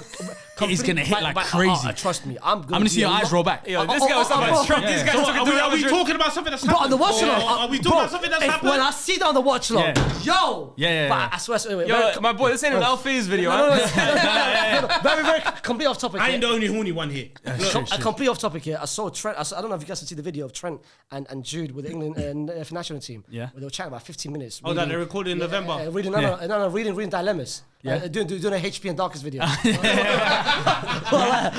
I swear I've seen that topic before. They're reading dilemmas, yeah. And the celebration, the celebration. Yeah. Cool celebration. What's the celebration? Come. Go on, let's do it. Well, I don't know. Which one is it? No, do this. And then the line, and then wow. Yeah, no, I hear it. No. Even me, I'm gonna be excited. Once they do, go ahead. Sorry. This guy's It's so foul, sad, man. It's This so guy, sad. Real Madrid fans are honestly like the Grinch, bro. Honestly, you're in a sad, good man. moment, you're enjoying life, and this guy's saying we're gonna steal your bitch like super. I actually feel sorry for him, you know. I actually feel sorry for him. Whoa, Yeah, it's true. It's true. He's my bitch, is what he said. Yeah, he's not yours, fam. At the moment, he's just there for 6 months. Enjoy her. It was never his girl, it was just his turn. He's got their heart. You're just renting it. Come on, man. We'll It's see. long. Let's see who has the last laugh. Let's really see. It's gonna be surviving Real Madrid this season to him. Let's really see. Nah. Let's see. Hey, I can't put my hands on it. I'm not gonna lie. I can't tell you if he's staying. I can't tell you if he's going. I'm not too sure. But let's see. Let's see what. But you know what? Of course, I don't want to take a spotlight. Of Trent. You already did. But of course, that's Gakpo. That's a bus light. Konate had a good game. Gravenberch had a good game. Who do you think out of all of them this game surprised you the most? Sobo. Who? Now it's Sobo. Sobo. Sobo sounds better. Sosbo. Sobo. Yeah. Call him Dominic. Sobo. Call him Dominic. Dominic's a good game. Dominic's a good name. Dominic had I think had an elite game. That goal, well taken. Yeah. Very good finish. I like the snap finisher across goal. For me, he had an Across the elite body. game. So I think he's catching form in the right so time. too, In the yeah, right time yeah. for me. So yeah. Because remember there was that period where Curtis Jones kind of came into the team Yeah. and Sobotsai had that game. I think since that Southampton game, Sobotsai has not looked back. Yeah. That goal, I think it broke his. You know what it is, bro? It's his intensity. Like that guy will run himself. That's to what I the said. ground, He will bro. catch you like a criminal, fam. Well, He'll catch you like a criminal. If we lose possession, he'll catch. for real. There was one thing I was upset about in that game. What's that? What? I had Trent in my FPL and you guys conceded. Yeah. I had Van Dijk in my Annoyed me, FPL man. and they conceded. Annoys me, man. I had a nice 9-pointer there. Trent clean sheet I and saw Van assist. Dijk's reaction the moment you man conceded. Because he probably captained himself. And I'm liking seeing that the Van Dijk reaction stuff because I feel like it's working. Whatever he's saying to the There's been a lot defenders, coming out because- recently, like even the stairs. Yeah. It's The definitely little round working. of applause for Gravenberch. Oh, the well, yeah. little like you're seeing. You don't really see his leadership much on the pitch, but now with these like little You see it in reaction his videos, performances. in his Yeah, performances. yeah. But now you're seeing more of like his actual reactions to certain situations, and I feel like that's leadership from him. So you're telling me we've spoken about 8 minutes about Liverpool and still no Mohamed Salah discussion? Talk to me, brother. We done it in the beginning. I said he spoke about Thierry Henry and Mo Salah. Oh yeah, briefly. Salah, these are one of those games, Salah, you could take a day off. Like you First get time your was goal. good. First time was good. Get your goal. Sit back. Hold on to them legs for a little longer. Do you know what I mean? Like this is one of those games. Yeah, I don't expect Salah much from him in these games. Enjoy that little front lead in the Ballon d'Or before someone else comes and takes your position. By the way, listen, This guy is so shameless. Oh my God. He's another guy you can't go to war with. Honestly, these two right here, you can never go to war with these guys. I can't wait. We joined the real team. We joined the They will winners. throw you overboard so quickly. Quick. Billion helps, bro. Yeah, for me to survive, if you have to go, you're gone. Nah, but the way you were glazing Salah, now you're saying watch your bet because Mbappe scored a few goals against. He's a madman. Faisal's a madman. If he knew who to sell his soul to, he would have sold it. If he knew which guy, where? Where is he? He'll find him and he would have Well, sold it. Liverpool fans know the way he was riding for them last year and the way he just threw And now them. that, Now he's a Chelsea fan. I don't Now know he's you guys, a Chelsea fan. He will throw you overboard. Hey, it reminds me of you in Arsenal, though. Huh? Reminds me of you in Arsenal. You was an honorary Arsenal fan. No, but you know what happened? Like, you people guys question it. got worse. Liverpool got better. He's back. He came back with that one. It doesn't fit the agenda. I don't mind. I stopped vibing with Arsenal because they started playing haram ball. Liverpool got better and he threw him over the bus. It's crazy, bro. He'll shut his soul, fam. Oh, do you know, I clocked as well. I just realized this is the shortest table in SDS history. Yeah. The X height on this table is Well, I'm the dreadful. tallest in this table. You know how crazy it is him being the tallest on the table? I'm the it's tallest on this table. That is Disgusting, crazy. lad. But of course, my applause goes to one person and one person only. Everyone's got a pillow. Everyone's got a pillow on their chair. I think pillow here. if Faisal stands up right now, he's the same height sitting down. I know that. I think it is. Tory Lanez. hey, use one. It's really high right now. Hey, You join in. hey. I'm the tallest here. What's going on here? What's going on here? What's going on here? I'm the tallest here. Yeah, that's But, crazy. but my applause, you said Sebastian, right? Yeah. I'm not going to go with yours. Get out of here. Get out of here. Cody Gag, bro. Yeah. Well done, man. And I'm not angry at that. I'm not Get your 2 goals, son. Get your 2 goals. That's a good. Let's move over to White Hart, or was it White Hart Lane, Tottenham Hotspur Stadium? What are they calling it these days, bro? Man. At the moment, it's 3-point lane. It's 3-point lane. Shot It's to the the morning. Shot to the day, mate. morning. Good day, mate. Let me read you guys some stats. I'm not even No, gonna get please. to the game yet. Okay, go on, Please, go on, please. go on. This is what I call the only Southampton segment. Keep that in mind. I'm gonna call it the only Southampton segment. Oh, okay. I get it. I hear it. Ooh, I like that one. First stat. Only Southampton have lost more Premier League games than Spurs this season. Nice. With 9. Second stat. Only Southampton have picked up fewer Premier League points than Spurs. With 5. I think that's at home, right? Yeah. At home. Only Southampton have picked up fewer Premier League points at home than Spurs. Okay. Only Southampton have conceded more Premier League goals than Spurs. Damn. We're talking about one of the worst teams in Premier League history. This is a side in Southampton that, on current trajectory, will finish with less points than Derby. That's how bad they are. No. Yes. They, at this point in the season, have... I got 6 points. Yes. What did Derby finish? 9? 11. They have this. I think they have Oh, the yeah, same and amount it's of points 23 games at in. this point in the Yeah. season that Derby. that Mine is Derby 37 as so well. this is how bad they are, and only they are worse than Spurs at this point. It has never been this bad. Before last weekend's game, Everton were on a 6-game winless run in the Premier League, and then they met Spurs. Yeah. Before today, Leicester were on an 8-game winless run in going. the Premier League. Keep going. And then they met Spurs. Keep going, keep going. Fuad Kadani. Yeah, it's 3-point lane, bro. 3-point lane. Don't show your face on this podcast. you can't. Give me There's a reason why he didn't host Give me today. his full government name, bro. It's not Fuad, Abdullahi, Abdussalam, Yasin, Abdurrahman, Salman, Yasin, Salman, Kadani. Yes! Please rise. Abu Haywan as well. Abu Haywan. Guys, honestly. For this segment, you two, we done a little debrief. You two were the ones that watched the game. Yeah. Can you tell us where it went wrong for for Tottenham and where it went right for Leicester? Okay, how about I'll start with the first half, you give me the second half. Yeah, Oh, no, okay, okay. 1-2 punch. Yeah, yeah, Okay, punch. give us why Leicester got to where they got and how bad Tottenham played. First half, Spurs, the first 20 minutes, it should have been 3 or 4 0 To Spurs. Facts. The amount of chances, Son had 2 chances, I think Richarlison had a chance, Kulusevski had a chance. They were literally chance after chance. Pedro Porro with an exceptional assist, elite assist. Richarlison scores 1-0. After that, they could have scored a 2 or 3. But towards the last end of the first half, Leicester, you could see, all right, calm. We had a little, I think, El Khounous had a missed chance, which went to a corner. And then from there, the momentum, Rude said to himself, all right, you know what? Second half, I've got a plan. It's all yours now. Pull that shit up to me. And then second half, Spurs just came out and they were Spursy, man. They were absolutely shell-shocked. Leicester hit them with 2 goals, literally back-to-back. Within 45 minutes, they came in the second half, they were leading. 10 minutes later, Leicester 2-1. And I have to be honest, right? Their goalkeeper, what's his name? Klinsky. Kinky. No, you call him Kinky. I don't call him that. I'm a grown man. I don't call him that. What is it? Kinski or Klinsky, right? Klinsmann. This guy had a really good debut against Liverpool in the Carabao Cup. He was really, really good. And then in the second game, I think it was in the Carabao Cup, he also, or FA Cup, excuse me, he had a good cameo as well. Since then, he had the game against Arsenal, he had today. I think he looks extremely suspect. Yes. And let's be real, he's a young goalkeeper, he's going to have mistakes. But that goal that Vardy scores, that pass inside the box, it's a tough cross because it's the area of uncertainty, right? You have to claim it. If you're gonna come out, you have to get that ball. Correct. And the fact that it falls directly into Vardy, who's not being marked by anybody, it bobbles off him, and then he has the time to still score it. Sums up Spurs' defense this year, man. They're the so second goal is open. even worse as well. It's The man mark it's is- even worse, bro. And look, Spurs had chances in the second half. I think they had the better of the play in the second half. Like at one point, Leicester, I was worried. The goalkeeper today, they took so much time on the ball, like they were just accruing, but. with Spurs, right? They're so open. They're so easy to hit in transition. They're so. I think at this point too, they're probably looking at the manager, and I feel like they've kind of given up. Because I think I was going to ask that. Yeah. You got your opinion. Yeah. And I've got my opinion on Ange. I saw your tweet. You said you. Well, I deleted my. Let me say this, right? Yeah. I put out a tweet. And I deleted it because I felt people were misconstruing it. I don't think people.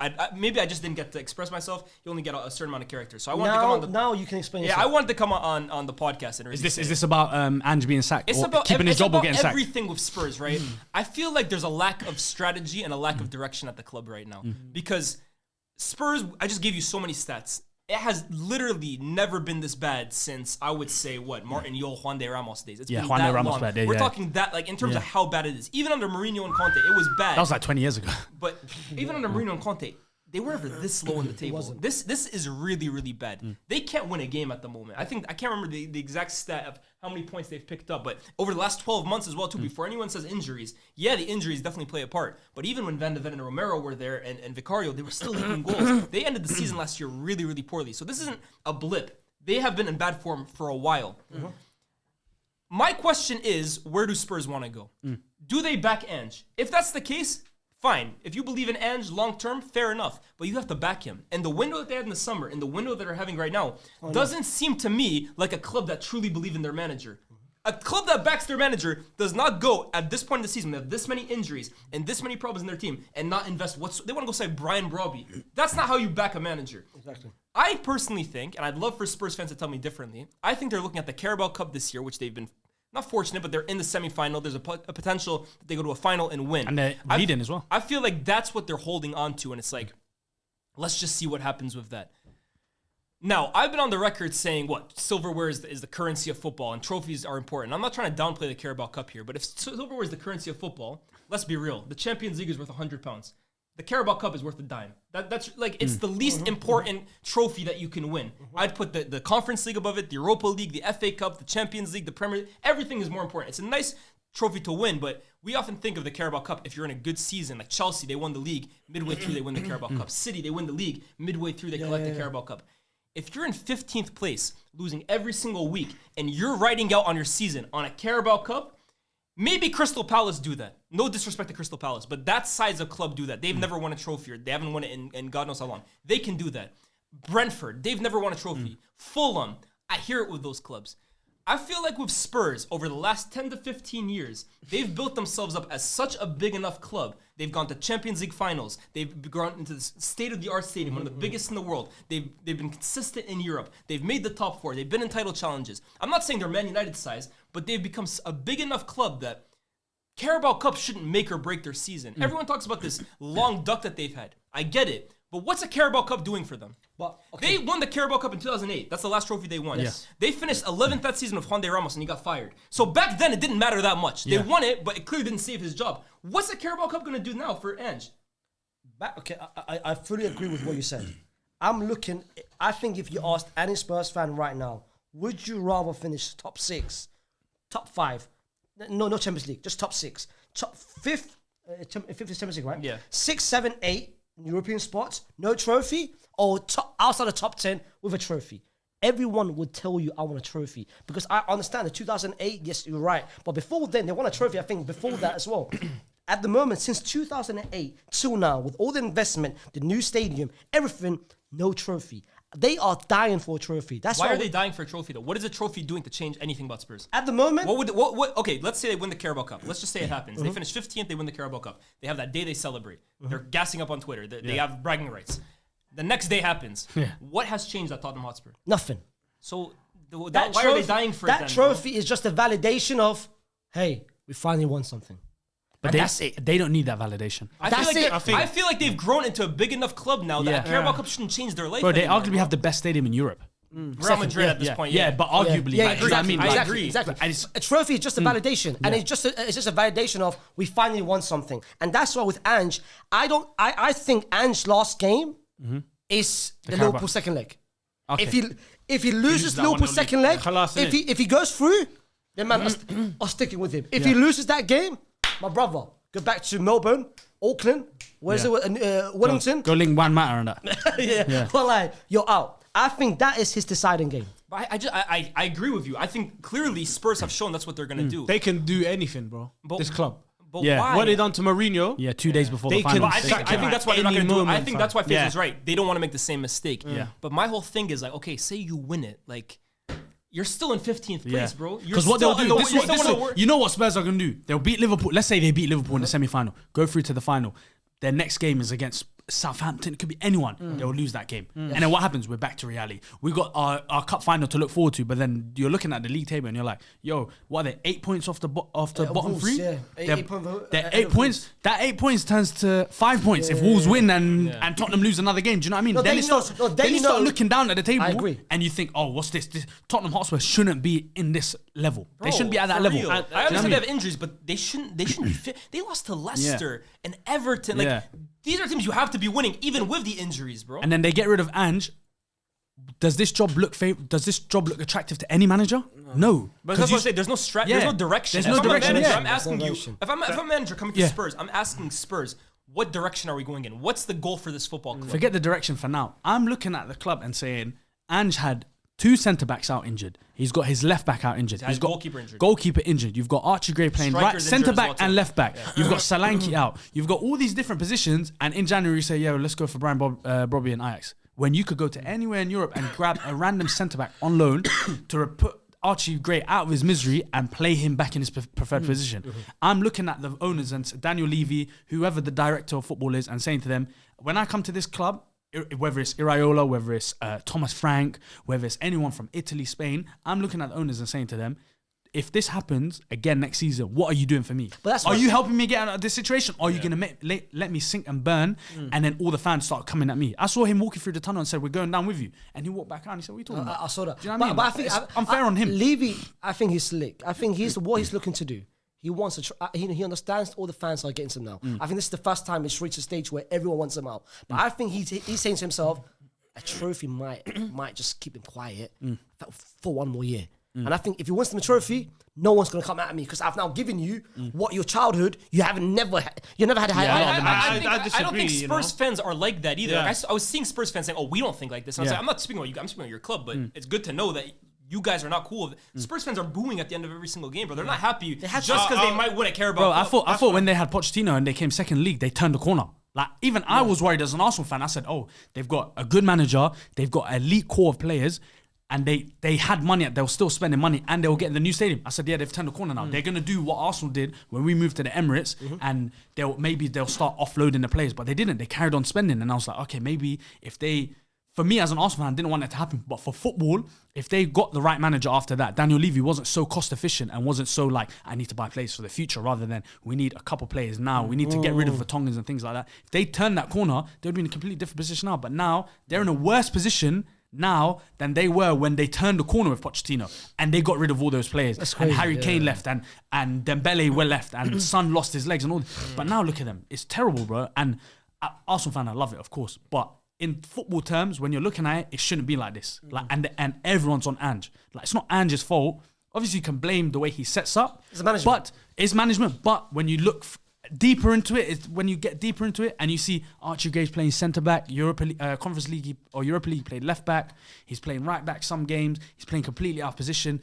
He doesn't know what to do there. Like, and they got Kinky when they had Austin had a good game against Newcastle, and then they just told Austin, get the hell out of here. Yep. Like, players like Austin, he's been there for like 17 years, I think. He's like 25. He was there from when he was a kid.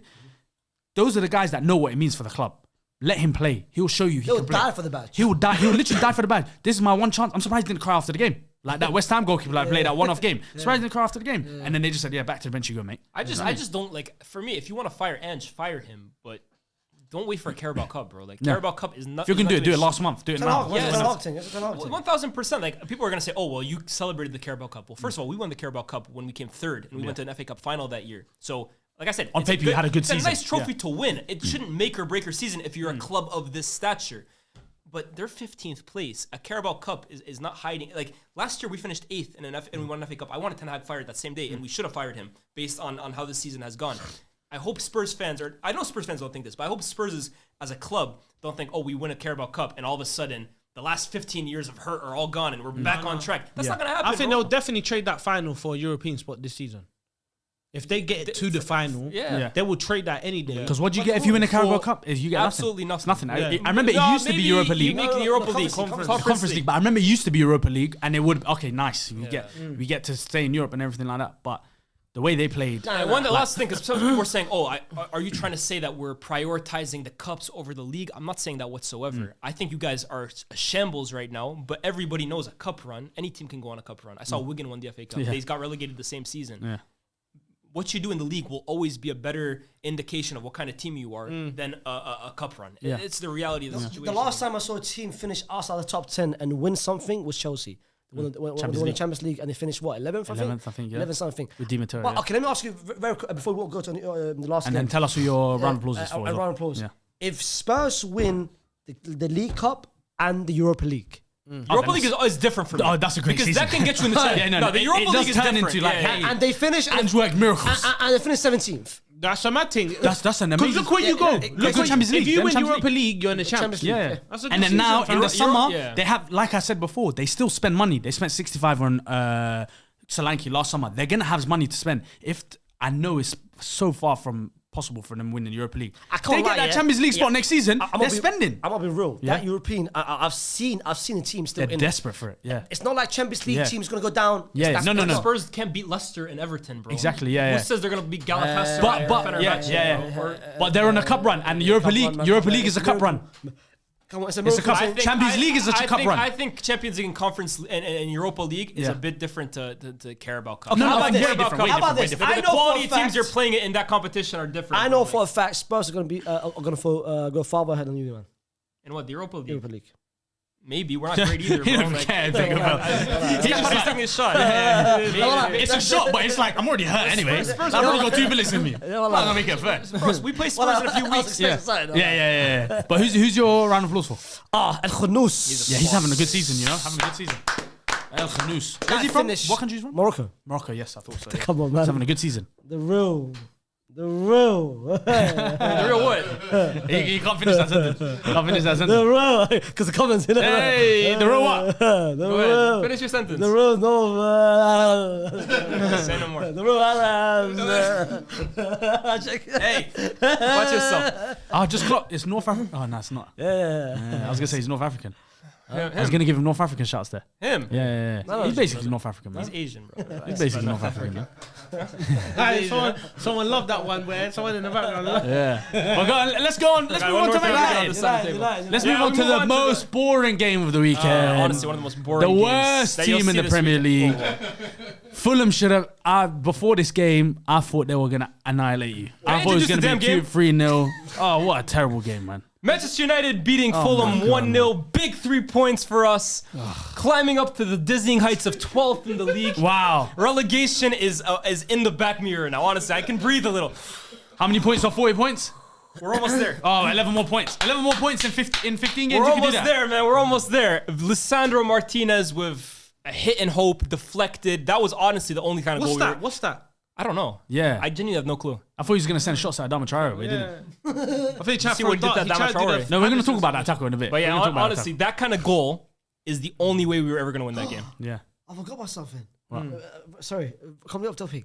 You know the Liverpool game. Yeah. And Sissio, how the hell did he not get sent off? And Cisco. And Cisco, I how the didn't hell see it, did he not Cisco. get sent off, man? Oh, bad one. yeah. Bad one. Right at the Bad end, one. didn't it? Right at the Remember end. we said the challenge. The fact Remember he came that to my head. Lewis Skelly got a red card for that and Right not at the end, Enciso. yes, I remember. Yeah, I remember. That's a yeah. horrible, Yeah, bro. That's a rugby tackle. Yeah, Bam. I remember. I remember. Sorry, go Yeah. ahead, sorry. But anyways, I mean, speaking of that, Lisandro was This guy's actually. ill, you know. Yeah. No, because the moment I heard challenge, Yeah, I was yeah. like, I swear that's a challenge. To be fair, Lisandro was very lucky himself not to Yeah. get a red card because it's the second time he does it that season. And Oh, yeah.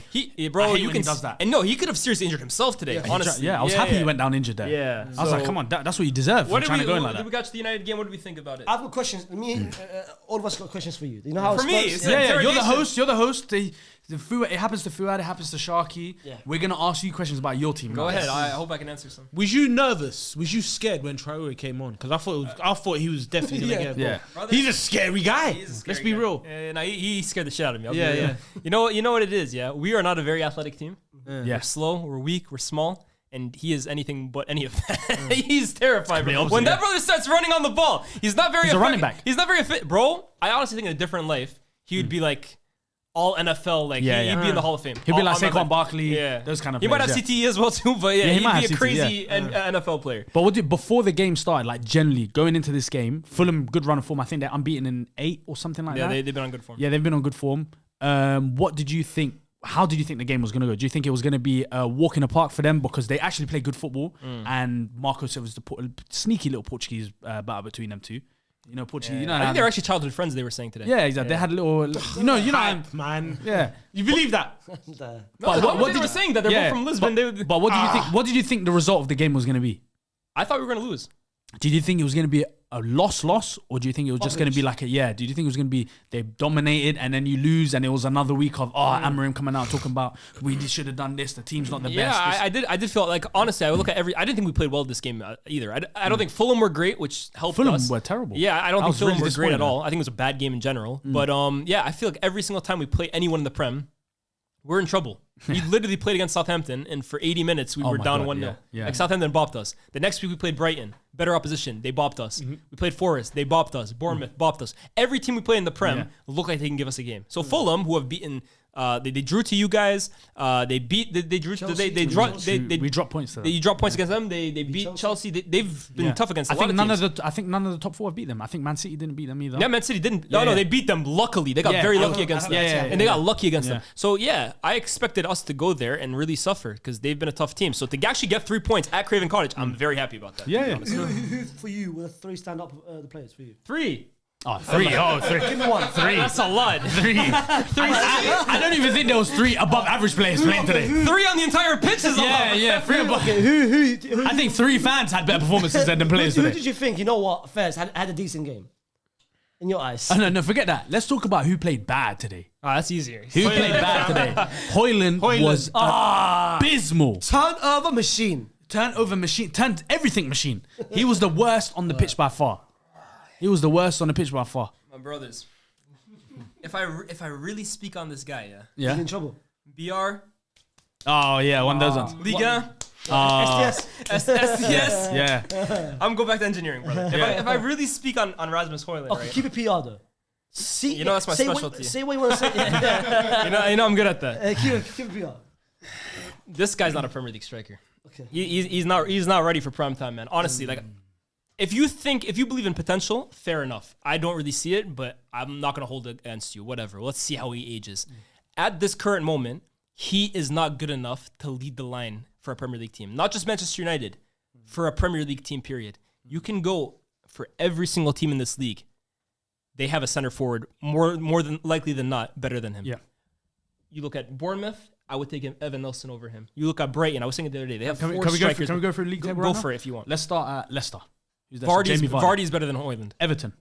DCL. See, this is one of those teams that Yeah, where it's a bit shaky. Calvert-Lewin and him, Yeah. yo, Better. you can feel there's a mutual respect between them. Just enjoy it, man. Yeah, Just enjoy them. Yeah. Spurs. Solanke's better than him for sure. West Ham. Who's their striker? Fulkrug? Fulkrug and Antonio, but Antonio was injured. Bowen's better than him. Okay. Crystal Palace. Mateta. Mateta better than him. Brentford. Oh, come on, Whistle. easily. Fulham. Raul Easily. Jimenez. And Munoz better. Brighton. They have 4 strikers better than him. you think I'm joking? Evan Ferguson, Joao Pedro, Kenny Welbeck. Rutter, or whatever his name is. Welbeck. That's 4 guys that are better than him, bro. Keep going. And then we'll stop there because it goes Villa, Southampton, maybe. Cameron Archer. Yeah, maybe. Dude, but- Ipswich, no. We have Not the lab, bro. yeah. We have the lab over him, bro. Wolves. Cunha.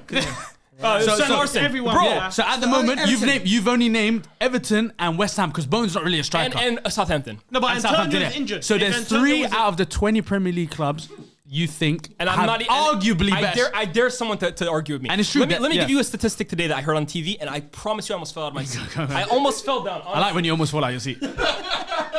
Rasmus Højlund has played 48 games in the Premier League. Yeah? He's failed to score in 36 of them. أعوذ بالله. Højlund has scored in 12 Premier League games. He has 2 goals this season. He's terrible. He has less goals than Xerxes. And I've said that Xerxes needs to get sold. He's worse than Xerxes, and I think Xerxes has to get sold. No, it's crazy, man. We paid 72 million pounds for this guy. I feel like robbery. They need to go to jail. Right. I'm not a huge fan of Xerxes. Yeah. But I can definitely admit the fan base was too harsh when we booed him. That's for me. He's been here 6 months. Yeah. That's too far. 35 mil He's in as a well. tough situation. I don't think they should have ever signed him. There's not a role for him. He costs 35 mil. Yeah. Hoyland's been here a year and a half. Yeah. Has 2 goals in January. Is it because of a colour? Could be, you know. Is it a colour thing? Could be. My PR is fighting for its life right now. On my life, I'm fighting for my life right now. No, because he's actually not backing Hoyland. Bro. He's fighting for it. He's fighting against him. I can't believe. I don't know what we see in him, bro. Yeah. Today, he lost the ball 10 times in the first half. We were playing it into his feet, right? People 10 times. 10 times in the first half. That's them funny stats you see, Bro, 10 times. I remember this Yeah. shit, bro, because I'm listening to it. I'm like, I gotta be getting gaslit right now. I Yeah. checked SofaScore. It's actually true. Bro, the ball is getting played into his feet, and it's going left, it's going right, it's flying 5 yards in front of him. He's the easiest forward in the league to Give defend. me a strength of Hoyland. What's his biggest strength? I saw a tweet yesterday about. I saw a tweet. Let him think about it. It's going to take a while. I saw a tweet yesterday. Oh, Faisal. I saw a tweet yesterday. Yeah, that said playing against Sancho must be the easiest job in the world as a fullback. is. You could put in It a is. podcast, put in your AirPods, and you can listen to a podcast and play against him. I think Hoyland's the same thing. Yeah. I think Hoyland, you can go on the pitch from the team bus 2 minutes before the game, have your kit on, and you'll keep a clean sheet against him. That's what I think Hoyland's like. You know what's crazy? The Yeah. fact that you've said all of this and he's still thinking of that strength. Yeah, no, I'm letting him think about it. Because Hoyland generally doesn't have strength. Nothing. He doesn't know left foot from right foot. I don't know what foot No, he he is. doesn't. Movement, he doesn't know. Movement's Oh, terrible. he's the worst movement in the league. Positioning, he doesn't know what to position himself. No, but do you know what he's good at? Instagram posts. He's good at Instagram posts. His captions are good. High one of the You game. know what he's Come on. doing? I told you. Hey, wallahi, he won. Hoyland. He's not that way from me. Yeah, exactly. He won the match. See? He won. Hoyland, yeah, he's your countryman, by the way. Huh? Little Danish you. That's your guy. Huh? Anyways, you know what? He's fast. Hoyland is a good athlete. That's I'll give him that. He actually He's a good athlete. Yeah, he's good. No, Maybe he picked the wrong sport, but he's a good athlete. He's actually very athletic. Yeah. But this is the problem with what we Hoyland. This is why people have got Hoyland all messed up, because people on Twitter love talking about physical profile. And that's why they love Hoyland, because Hoyland's tall, he's big, he's very fast running in behind. He's actually a very good athlete. I'll give him that. But what people on Twitter don't actually take into account when they tactically analyze or profile players is IQ. Because you can measure how fast someone is. You can measure how many goals he scores. You can measure these stats. But there's no quantifiable measurement for how you think the game. Rasmus Hoyland, his movement and his anticipation of chances is awful. Every time the ball gets in the box, he's never where he needs to be. So people will say, how can you blame Hoyland? He doesn't get enough chances. Why is it that we have Bruno Fernandes, who's one of the best chance creators on the planet, both numbers-wise, both eye test-wise? He creates chances like very few do in the league. How come Bruno Fernandes can't create chances for Hoyland? He didn't have a problem with Martial. He didn't have a problem with Edison Cavani. He didn't even have a problem with Igalo. Yeah. All of these guys ate with Bruno. Yeah. Hoyland, I can't remember more than 5 times Bruno has actually found Hoyland, because his movement is awful. It's awful. So as for Rasmus Hoyland, seriously, He might need a black striker, Bruno. he's Might need a black striker, Bruno. we might need to loan him out or something. If he Yeah. needs a loan, look, if you believe in his potential, I don't really, but fair enough. But right now, there's nothing anyone can convince me that this guy is ready to lead the line for any Premier League team, let alone Man United. You know, had a decent game. Because I thought about it just now whilst you were talking. Decent. Garnacho was decent in the first half. Garnacho, he had some moments. Yeah, he had his moments. What do you think now, especially now with the move to Chelsea and potentially Nkunku coming? Talk to me about it. I think that's a perfect swap, you know, Well, okay. in terms of positionally. And let's talk about finances, because I'm not trying to swap one for one, Yeah, like yeah. for like. Garnacho is a player that I've said numerous times, I don't think he's a special talent. I think Garnacho, relative to the best talents in the world for his age, is average to good, maybe. Is he closer to Inter Miami to Real Madrid?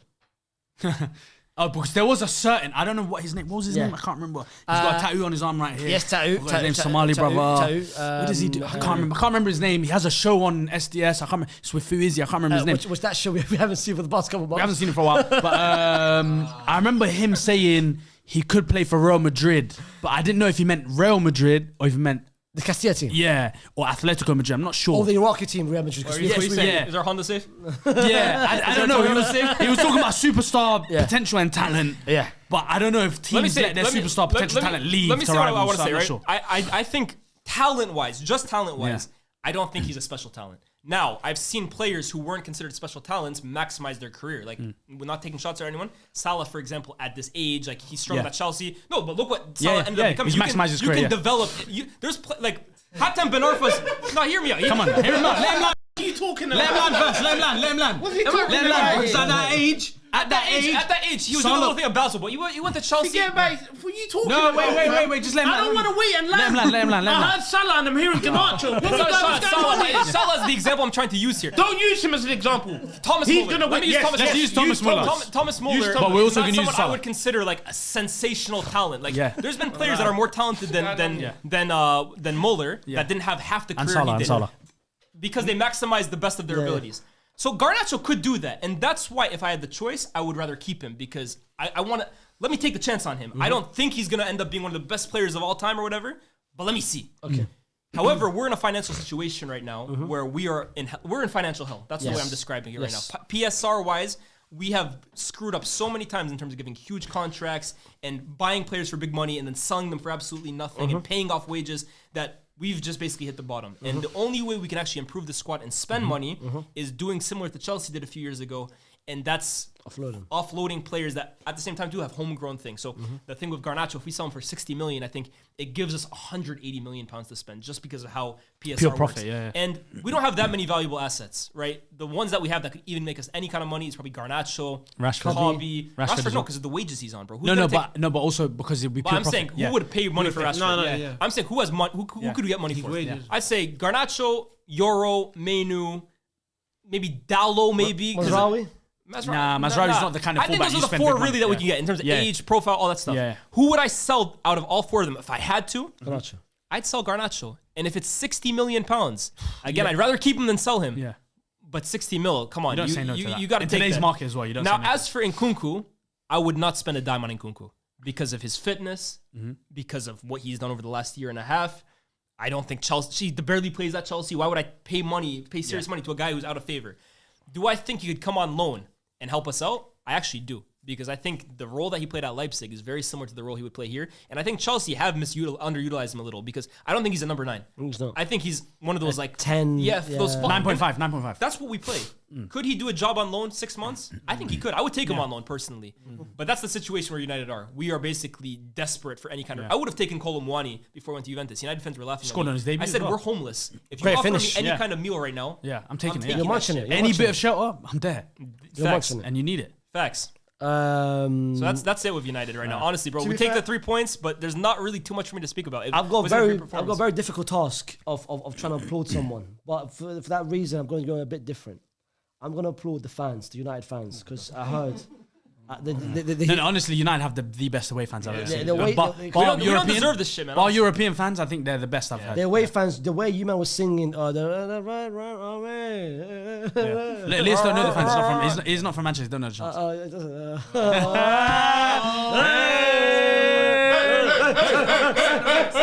Hey, welcome to hosting. Say no more. Yeah. You're not getting invited next week. How about that? You ain't seen Ilyas for the next 3 weeks. How about that? Damn. But yeah, United fans, real ones, man. You guys, we do not deserve this. Not coming. What? Fam, they were just singing about Liverpool the whole game, fam. So actually, the way this podcast works is what am I whoever doing? says we applaud, we applaud. I'm not applauding them. Sing about Liverpool the whole game. We're top of the league. I'm not doing it. Well, I'm letting you know now. I'm not applauding them. I'm not applauding them. You're gonna get rushed after the podcast. I'll rather get rushed by you lot. Fuzi, Sharky's watching this and will not be putting you in the next appearance. Applaud. I'll take the Five. hit. Oh, he's taking the fine. I'm He's telling taking you, it. taking a fine. Find me. I'm gonna count 5 seconds.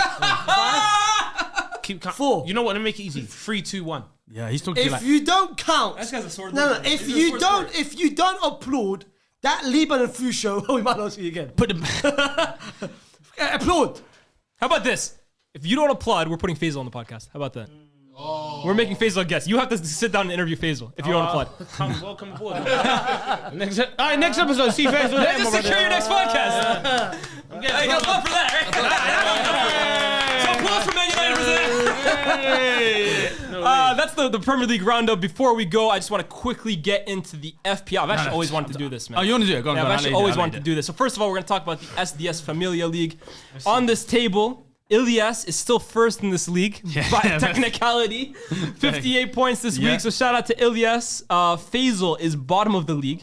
God damn! Bottom of the league. Fouizi is actually 4th. Well done, Fouizi. No. But the way you're saying he's first. Oh, you're third. Yeah. You're Come on, third. you can't skip. Where are you in the table? I'm 7th. So I'm second. On No, the table. I'm 6th because Merce is also not in this league anymore. Oh, yeah, So, yeah. I'm 6th right now. So I'm second. No, you're still no. I thought we kicked And the then ban out as obviously well. for the SDS Ultras, at number 1 we got Free Pogba. At second we have Avengers with 75 points. In third we have Harvey Elliott, Player of the Year. In fourth we have Nads Xi. In fifth we got Back of the Neto. Tied on fifth we have Tango FC. Seventh is Idiris. Eighth is Xerximi Roland. I like that. Good name. Xerximi Roland. 9 having Jada Clue. 10 Ahmad aka Black Messi. 11 Payne and Diaz. Okay, you're going too far now. Fam, what are we you don't care doing? about Are 11. you doing We don't care about 25? He sent me a screenshot of 14 names. No, we don't care about 11. We don't care about You know who we care about? We care about number 404. My boy, Benjamin. Get on the ones and twos, man. Let's talk about Benjamin Smith. 404th place, Lalana Rhodes. Shout out to you, my brother. Shout out to you. Yeah, Lias, great debut as a host. Great host and debut. And let's go to the 1%ers. We're going to talk about today the X height. So comment down X height on the table. What do you think it is? This is What you think this the is X height cookery, is? bro. They wanted to cook him, bro. What do you think the X height What is? do you think it is? Yeah. And who from this is carrying the X height? Yeah. Who do you think on this table? No, forget that. Forget the X height. For the 1%ers, comment down below who you think is the tallest on the table right now. Yo, who's the tallest guy? Yeah, who's the tallest? Let us know. Like, share, subscribe. Thank you guys again for tuning in, and we'll see you next weekend. Peace.